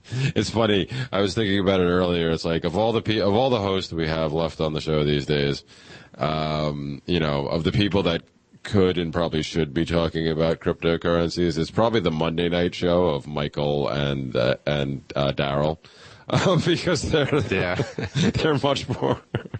Michael knows the technical side of it a lot better than any of us do, and Daryl knows a lot about the technical side, but has also been involved in the crypto world longer than any of us have. You know, like he would have caught my mistake, I think, last segment when I mentioned Vitalik. His last name is Buterin, not Buren, like I mispronounced. Oh, the creator of Ethereum. It's an exciting time, man. I mean, you know, like we were saying earlier, if you know, even if you have a little bit of money to be putting in right now, even if it's not necessarily in Bitcoin, if you don't want to get involved in the whole Bitcoin Cash. Even Bitcoin Gold, which I mentioned earlier in the show, which was supposed to be dead in the water after that was the last fork that happened that people were supposedly gave up on. I don't even think the blockchain for it went live yet. No, it actually was only on a test net. Although I saw, there was an article today that I saw somebody posted in one of the crypto groups that it actually was supposed to finally just go live in the next couple of days. And while it's not actually being able to be traded yet, it's funny. It actually still has a price that goes up and down on it right now. Yeah, Bitcoin Gold is like the Bernie Sanders of Bitcoin right now, and the developer, it only has one single developer, and he's like, but wait, here's how Bitcoin Gold can still win. Hey, listen, if they can manage to get the blockchain up and running just long enough for me to be able to sell what I can claim off of the Bitcoin Gold. Right. Which is what's expected. Yeah, you know what? I am quite all right with that because that actually, I was complaining earlier about the Jaxx wallet and how the whole thing, and I don't think I ever got through the whole story about that. But the short of it is that originally they took forever with the Bitcoin Cash integration. That I finally got fed up with it because I just couldn't, even when they finally unveiled their only option, which was to use the Chrome extension on your web browser, which I really didn't want to do, but I felt I was like, fine, if this is the only option you're giving me where I won't have to pay any type of mining fees because it's the same wallet, I'm literally just claiming it, off the funds that were in your system to be, in my Jaxx wallet to begin with. And that still didn't work. I was like, that's it. This is the last straw. But the other thing was that they had locked me out of my Ethereum because of the last update they did, where they were like, oops. After the fact, they're like, oops. Yeah, anybody with an Android that runs 5.5 or under is not going to work anymore, and you just can't get to it. But I was complaining about that, and I am fed up with that particular wallet, but.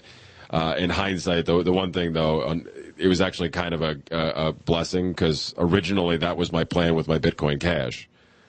Like I figured it was just going to be a dead in the water thing. So I was like, oh, when it spiked originally, like I was like so mad that I couldn't claim them at that point.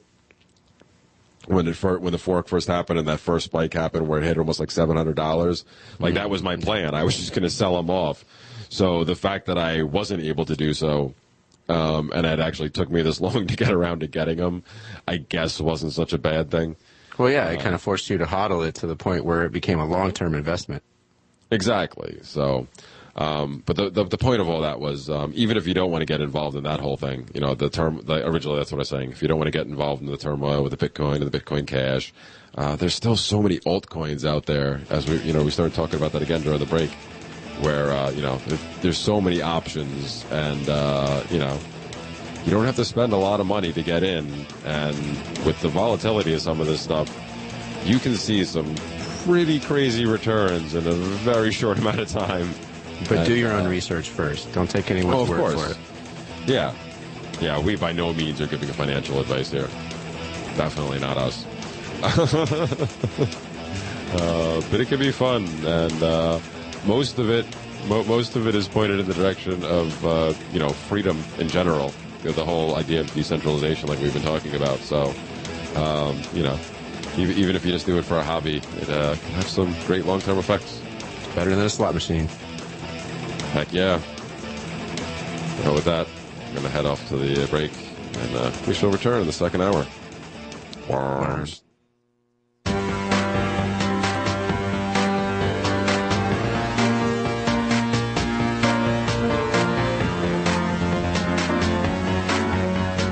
Biptunia, music for the drive to Alpha Centauri. Biptunia's influences are Gary Newman, Brian Eno, Pink Floyd, David Bowie, Led Zeppelin, Grateful Dead, Frank Zappa, Robert Fripp, Blondie, Kraftwerk, and Dead Kennedys. Biptunia styles are trip-hop, rock, pop, glam, industrial, ambient, jazz, and space. Plus, it's got cats and is covered by the Bipcot NoGov license. You can download Biptunia's music free. Go to biptunia.com. That's BIPTUNIA. Bravo, India, Papa, Tango, Uniform, November, India, Alpha. Biptunia.com.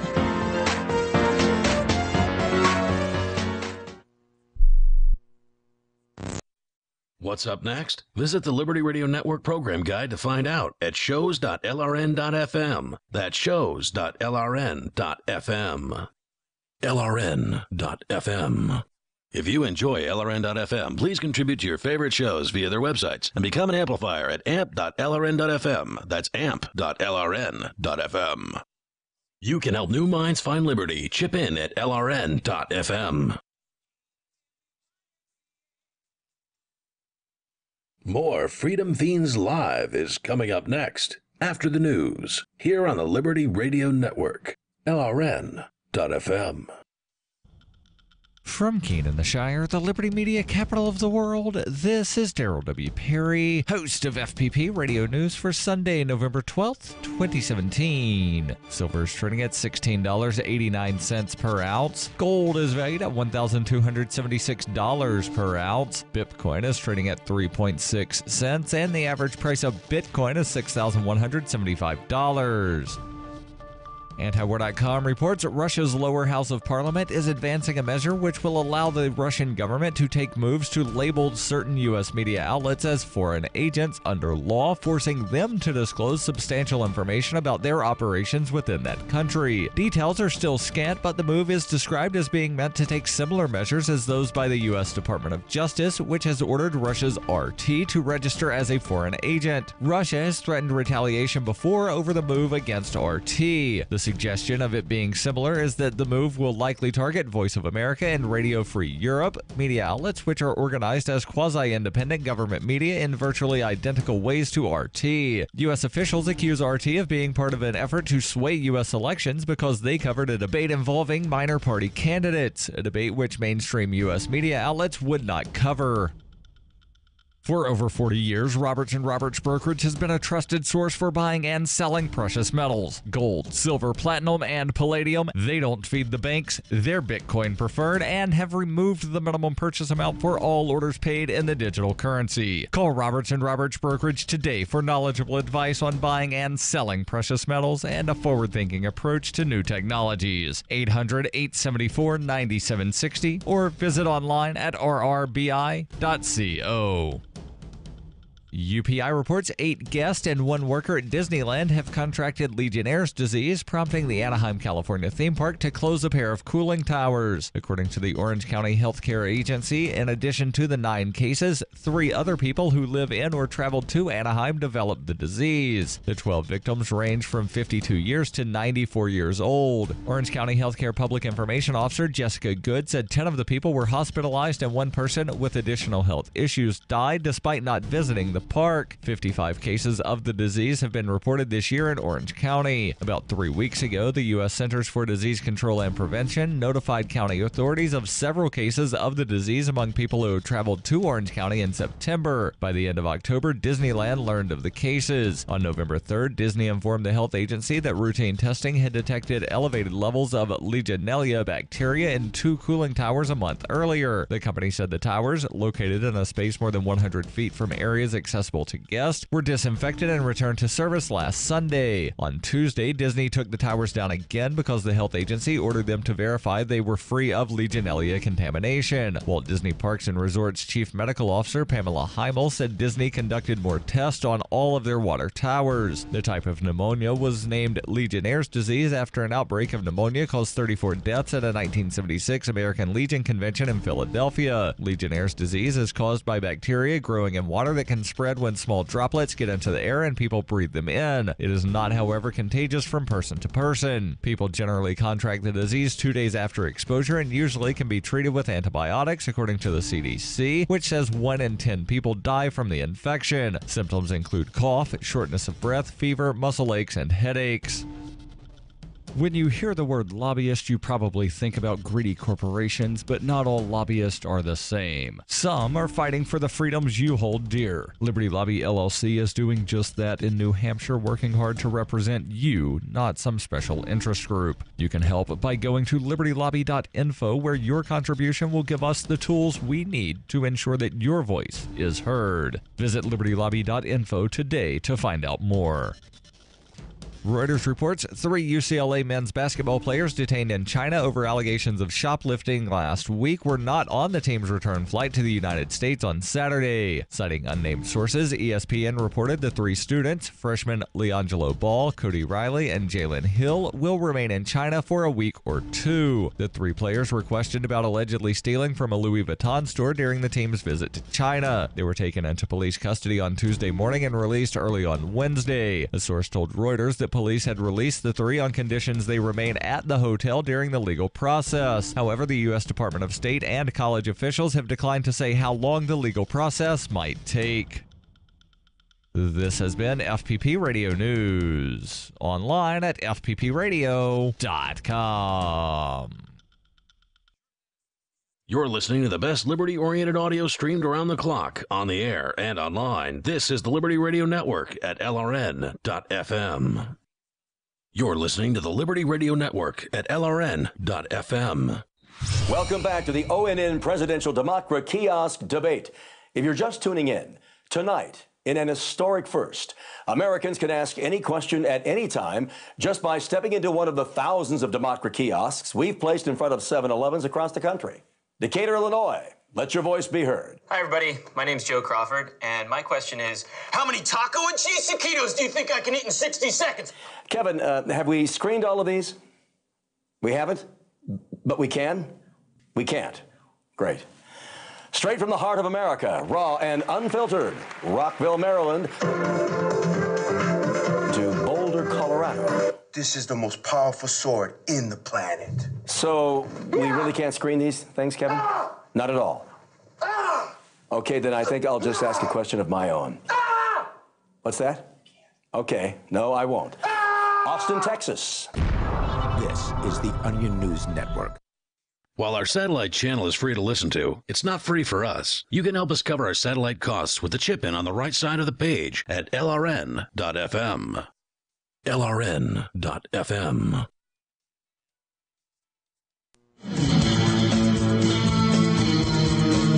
Meow.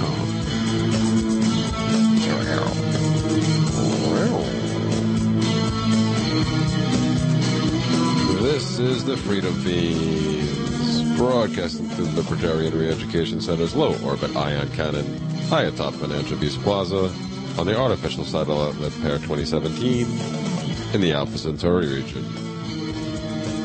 As always, the Freedom Fiends is covered by a Big Cat No government license. This allows reuse by anyone except governments. Learn more at bipcat.org. Worms.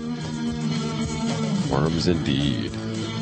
So we're back for the second hour. I'm Jeremy, joined tonight by Shane and John. Hello. How are you, gentlemen? Doing pretty good. Yeah, we spent pretty much the entire first hour talking about cryptocurrencies and all the excitement and stuff that's going on with that. And so now this hour we're going to work backwards, and we were actually talking about possible solutions in the first hour. Now we're going to talk about stuff like problems with things like government and the reason that we need solutions like that. And one of the biggest problems with government is its inefficiency and the way it does just horrible business in general. And John actually has a story about, a particular government within the U.S. doing just horrible business.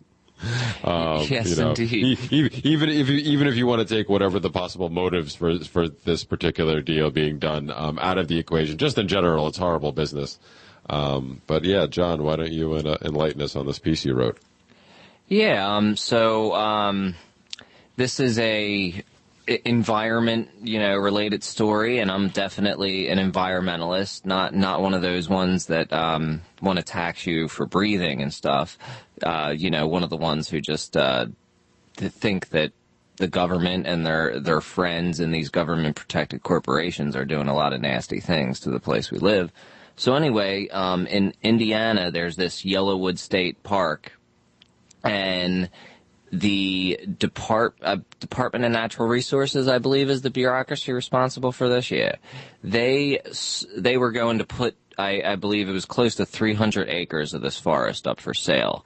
And there were a bunch of activists who were freaking out about it. And, you know, it's been very controversial. And a lot of logging companies actually backed out of the auction because they just couldn't deal with the bad PR. So in the midst of all this controversy, a hardwood floor company, some, you know, dude, I guess one of the owners there, and Castlewood Incorporated, which is some other flooring company. These people are environmentalists that own these companies, and they offered $150,000, you know, to cover the price of the forest. And they said that if they put up the money, that they would want the forest to be preserved for 100 years, and they would leave it as a park or whatever. They wouldn't even, you know, fence it off and take control of it.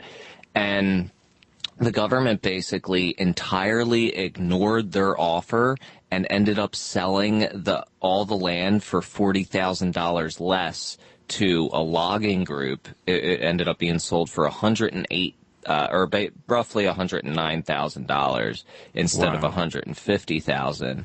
And the whole reason that this was ignored was because, you know, the conservationists, or however you pronounce it, at these companies did not have the specific type of license that is needed to bid in these auctions for these, like, you know, government land things. So you definitely, like, need to be in the club. And the excuse from the Division of Forestry was insane. The statement that they made, listen to this, if this isn't a government answer, I don't know what is. We have to look at this as an ecosystem. We have to use the best science, and that's what we're doing. That was the guy's statement. Those, like, 3 sentences right there. It's like a Trumpism. Exactly. A whole bunch of words that basically mean nothing. Yeah, exactly. So here's people who are willing to, you know, put over a big chunk of money to protect this land, which is apparently what the government would do. Isn't that what everybody always says to us? Who would protect the environment if it wasn't for government? Well, apparently some greedy capitalists who own hardwood floor companies would be the ones who would be protecting the environment if it wasn't for the government. Well, like, and just to clarify this, I mean, this is all taking place because the government of Indiana is selling off part of it, a piece of what it considers its land, right? Regardless of who it's trying to sell to in the first place. Just the fact that it's selling off a part of its land that the taxpayers of Indiana supposedly own because they're the ones who pay to maintain it and all that stuff. And then that money, of course, is supposed to get put back into the budget, I guess, or whatever, or used to pay. But of course, it will almost always be used for, you know, not what the citizenry actually wants to be done. Yeah. Well, coming from a state, I'm originally from Indiana, and coming from a state that's been governed, coming from a state that's been governed by the likes of Mitch Daniels and Pence, this does not surprise me. So go ahead. Oh, yeah, well, I was just going to say that it's one of those things where, you know, I'm sorry, I drew a blank when we got distracted there. Oh, okay. Well, what I was saying was I just wanted to clarify, like, what's actually taking place here. So then on top of that, so, like, the line that they feed they'll feed the residents of Indiana would be, you know, we're selling this off to use that money, whatever. So, like, to top everything else off, then you're going to take even less when you know, more money's on the table just because somebody doesn't have the proper permit, basically. You know, like this of course is the insanity of government. You know, that punishes people for just trying to do either the right thing or trying to make a living or whatever. You know, and it's almost always ruined over like a permit. You know, down to the kids who get harassed for not having a permit for their lemonade stand. You know, like. Exactly. And now I remember what I was going to say before. It's as far as the taxpayers and the money that they put into it, and this is the government, they think it's their land to sell. Well, It looks like any taxpayer that wants to speak on this or has an opinion is entirely against it. So they're obviously not working, you know, in the hopes of the people as they, you know, say they do. Yeah, oh man. Well, it's just I love it. They didn't have the they didn't have the proper licenses to be involved in the auction. You know, first you would think that, again, if it's this whole thing about, you know, the people's land and everything, sure, we're putting it up for auction, then it should be an open auction, shouldn't it? Shouldn't anybody get a chance to do it? Especially people within the state who actually want to, you know, who live there and want to, you know, you want to make sure things are done right as far as they're concerned. Absolutely. Exactly. Now, it's not necessarily over yet. This guy or this group that is involved with the hardwood floor company, they're going to try to offer these loggers some kind of money, whether it's the difference that they paid, whether it's $40,000, who knows. Now, I'm sure they're going to take a loss, but they're also going to take a significant PR loss if they go for this. So it'll be interesting to see how this plays out. And it's also interesting to see these companies step up. I mean, you know, I hate to disparage people who are trying to do something good, but it must have been kind of funny to see some of them lefties out there who, like, got their signs and stuff. And I saw the video, some, you know, guy from the hardwood floor company came out there with a bullhorn saying, I'm going to give you guys $150,000. And I just wonder, like, you know, what their thought of the greedy capitalist was then, you know? Well, no, it's never wrong if it's done for the right reasons, as far as they're concerned, right? No doubt. Because that just falls under the by any means necessary motto. So, you know, that's fine. Yeah, I guess that would make him an ally. Exactly.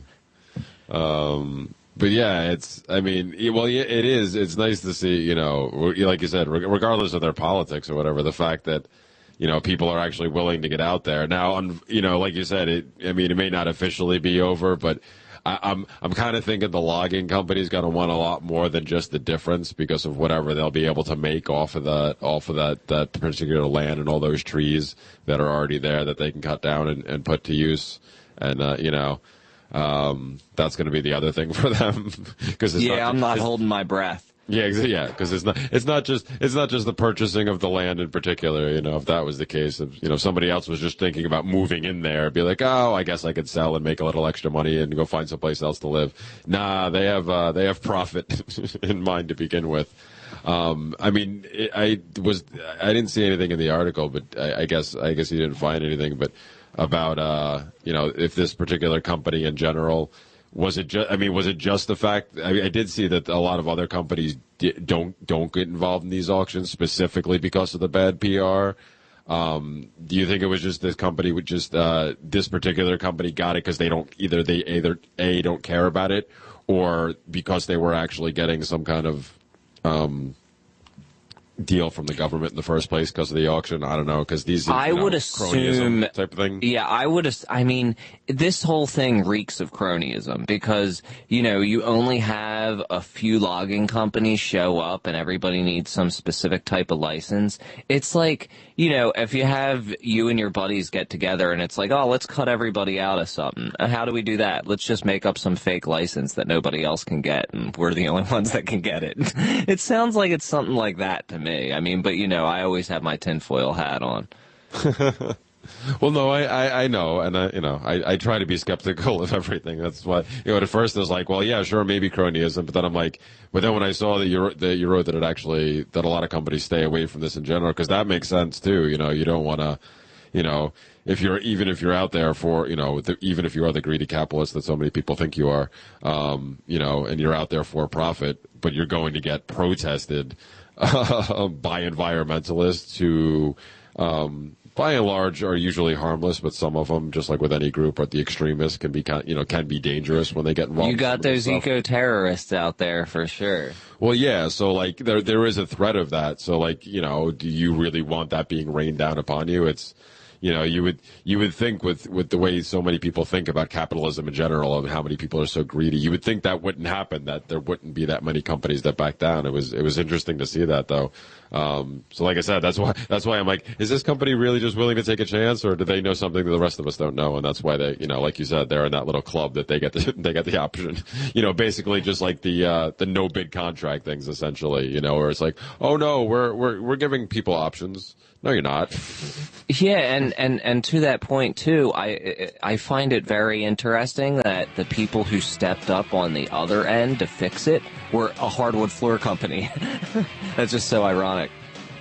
Well, yeah, but that's like hunters actually being some of the greatest conservationists when it comes to animals. You know. Exactly. Yeah. Good point. Seems counterintuitive to a lot of people, but if you think about it, not really. You're listening to Freedom Fiends. Go to freedomfiends.com to help keep it drone-proof.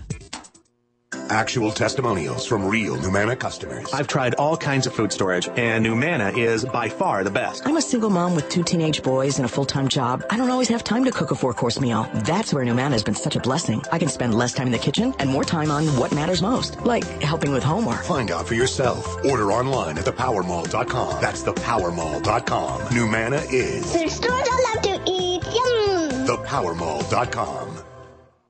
For over 5 years, you've been hearing about the Berkey Guy, so you may know a few things about him. For example, you are well aware of the superior quality and effectiveness of Berkey water filters and accessories. But did you know the Berkeys have had independent lab tests done to prove just how effective they are? It's true, and he can email you the test results. Just visit GoBerkey.com. You may also know that the Berkey Guy has helped tens of thousands of people get better prepared. Now here's something you may not know. GoBerkey.com has amazing specials and deals all the time on a wide variety of survival and preparedness products. Most ready to ship same day. Visit the Berkey Guy at GoBerkey.com and be sure to click the red Products on Sale Now button. You can always call toll-free 877-886-3653. Again, that's 877-886-3653. GoBerkey.com, home of the Berkey Guy.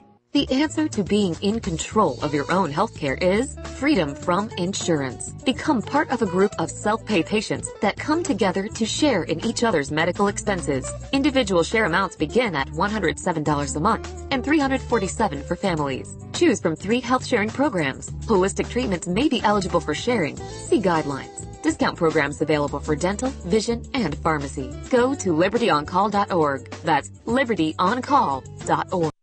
LRN.FM. Is spreading the message of liberty, cryptocurrency, and peace around the globe worth $2 per month to you? As you may already know, in addition to our internet feed, LRN.FM broadcasts on free-to-air satellite across North and Central America, as well as Sub-Saharan Africa. And we've been available on satellite for free 24/7 since 2010. The LRN.FM free-to-air satellite signal is reaching some of the most oppressive regimes in the world, and there's no doubt our ideas are making an impact. You can learn more about the channel's impact by watching the 3-minute video at fund.lrn.fm. If you'd like to help free minds globally with our ideas of liberty, cryptocurrency, and peace, you can donate as little as $2 per month via fund.lrn.fm.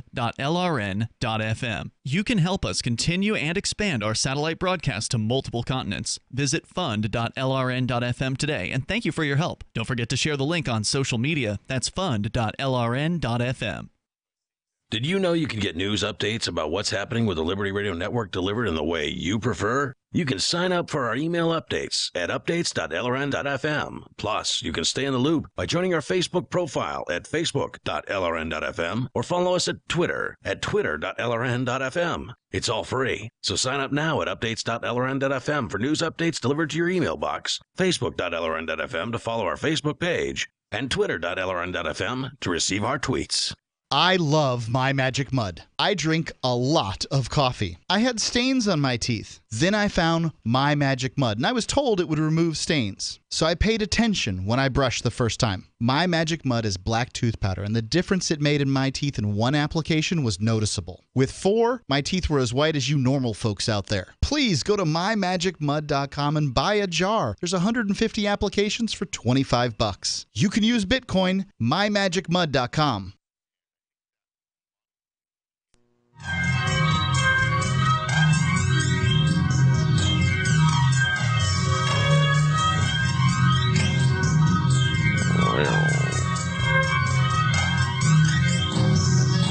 So we're back, and we were talking about John's article in the last segment, and about things government does wrong, which, well, in my opinion, is about everything. Yeah, just about. How they just get things.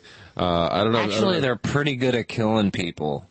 Yeah, and well, yeah, that does seem to be good. That they do seem to be good at that. But one of the other articles we had earlier, I can't remember if you. I think you sent this one, John. Or yeah, maybe it was me. I don't remember. Everything's such a blur from earlier on. But I don't know if you read this one, Shane. But the one about the Texas National Guard and the spying devices in their planes. Oh yeah, that was me. I sent that one. I skimmed it. Yeah, so they talking about what we talked about the first hour. The reason you want to try to hide things from whenever people say this stupid statement, if you have nothing to hide, you have nothing to fear if you have nothing to hide, that type of thing. Everybody's got something to hide, and unfortunately, government tries to find ways constantly to make it harder and harder for you to hide anything. Yeah, this is one of those things that for a lot of us, it was just like, well, duh, like we know this exists. Like, even when Edward Snowden came out with his revelations, a lot of people were like, well, yeah, of course, they've been doing this for years. We've been trying to warn you, hey. Yeah, I've been doing that since high school, man. Yeah, exactly. What I say on my phone. Yeah, so yeah, but to the average person who thinks that largely a lot, unfortunately, even after Snowden's revelations, a lot of people kind of just shrugged it off after the fact. They were just like, and forgot all about it. And would think that anybody bringing stuff like this up may just be like a crazy conspiracy theorist. But like these are actual like documents that just say flat out, yeah, this is what we're doing. And they find ways to justify it. But yeah, they have things that are essentially more powerful than the stingrays that the cops use. I know they've used them around here locally that basically mimic cell phone towers. The things they're using in the planes with the National Guard in Texas are more powerful than those. So who knows how many conversations they're picking up, when they're doing these sweeps, because basically how that works is anybody in that area thinks they're using the local cell phone tower to be able to make their calls or receive calls or doing whatever they're doing. And it's actually being intercepted. It's actually going through this unit that's controlled by the government, and they can just pick up everything. And now with these new ones, they can actually pick up and record the conversations, right? Like that was the thing with the stingrays. I think the stingrays only picked up the metadata and stuff like that. But these ones that they're using on the planes can actually pick up and record the conversations that you're having. So that's great. Oh yeah, thanks, course. Government.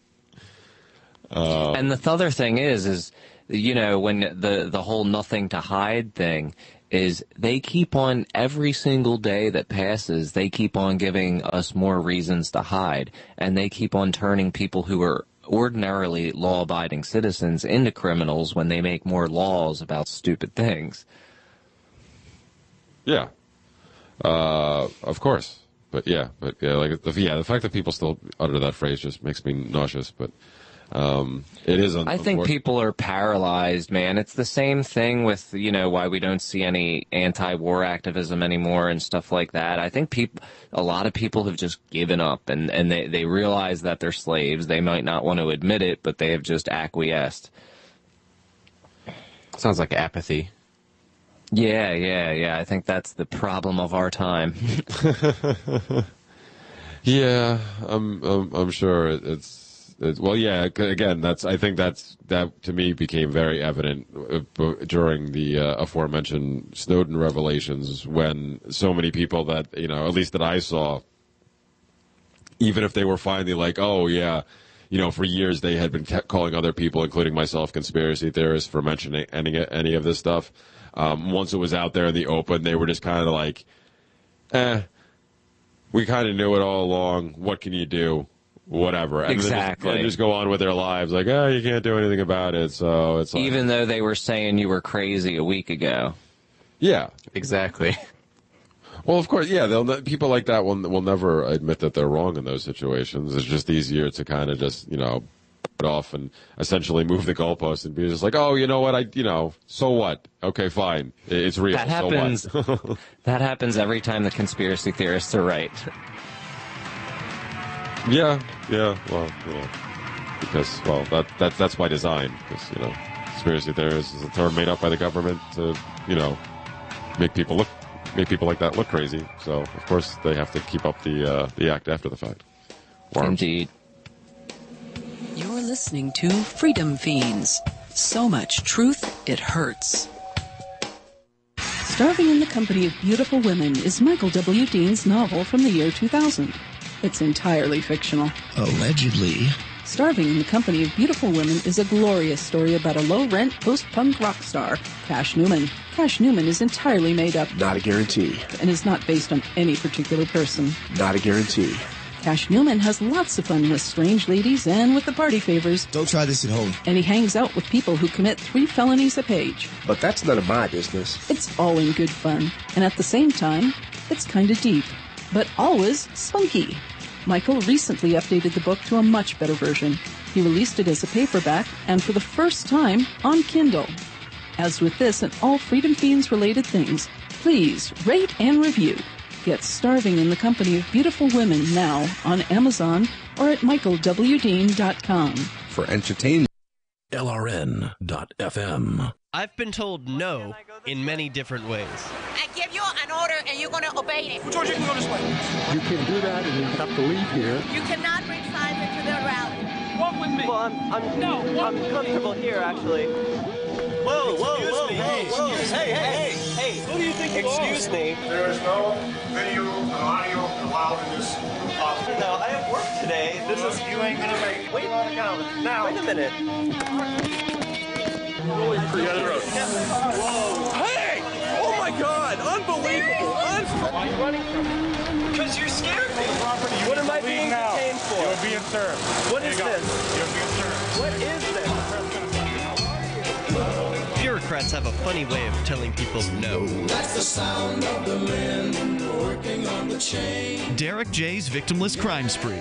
Watch it for free and order the Director's Cut DVD at victimlesscrimespree.com. Ross Ulbricht was convicted in early 2015 of running the infamous Silk Road Underground Market. The Silk Road was a gift to humanity and helped reduce the harms brought on by drug prohibition. For this good deed, Ross has been sentenced to life in prison with no possibility of parole. Now, an appeal is Ross's only chance, and he needs your support. Please visit freeross.org, where you can contribute via various methods, including Bitcoin. Visit freeross.org. That's freeross.org. Imagine someone in your community getting in their car, turning on the radio, and hearing the Liberty Radio Network. You can make that vision a reality with your own micro radio station. Visit broadcast.lrn.fm to learn how you can put our programs on the air in your area. You can have LRN.FM running around the clock, and you can even add in your own local shows. Building a radio station is simple, but programming isn't. That's where LRN.FM comes in. Learn more at broadcast.lrn.fm. That's broadcast.lrn.fm. Free Press Publications is an independent, alternative media and publishing company founded in June 2009 with the mission of ensuring a free press for the freedom movement and is committed to spreading the message of peace, freedom, love, and liberty. FPP also gives new authors an avenue for publishing freedom-oriented material.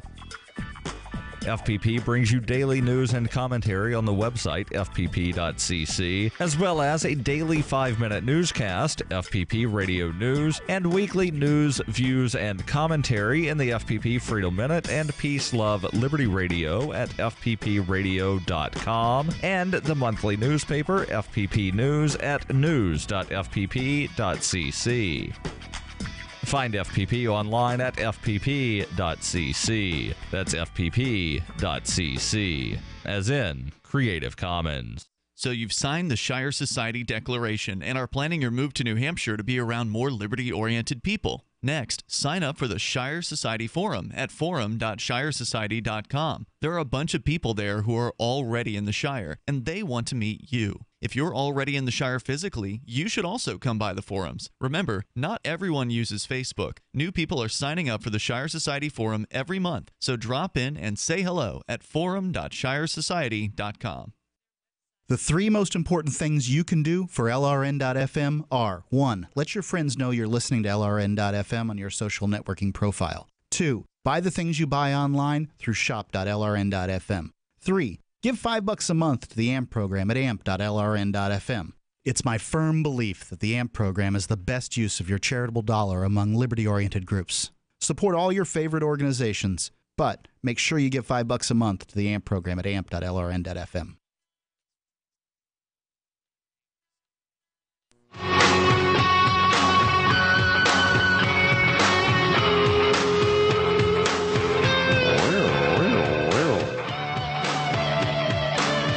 Freedom Fiends. We're back. I'm still Jeremy. That's still Shane and John. And we were. I have not shapeshifted. Unfortunately. Stick around though; it may still happen. But we've been talking about it. We've been talking about the government and how bad it is, right? That's always fun. And this article actually I came across earlier, and it made me mad. So I really had to talk about this one because it affects me on multiple levels.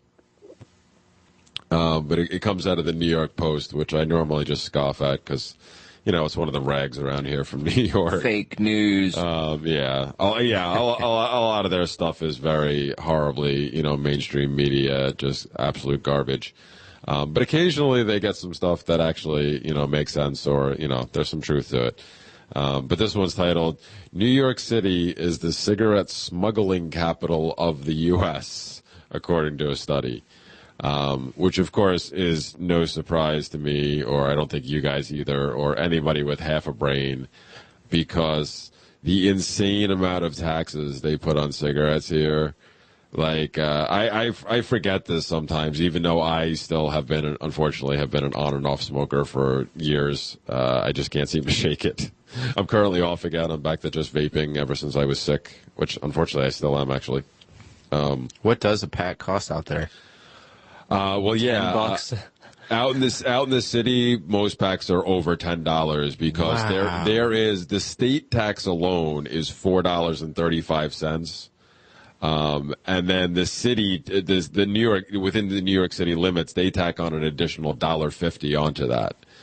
So $5.85. So essentially almost $6 just in those taxes. And then I think they also charge you sales tax on top of that. And I can get a whole pack for that here, like for just the tax amount. Yeah, exactly. It's insane, and it's all along the lines of under the guise of the sin tax, which is we're gonna nudge people away from not smoking, which is BS because number one, they know it's not going to force people to not smoke. It just means they're going to gain more revenue, the government that is, and the government actually more than likely is quite aware that it's going to create a black market for these things, which is exactly what this article is talking about. Because how many people are getting the cigarettes quote unquote illegally. To be able to bypass this, because it is insane. I mean, yes, do I obviously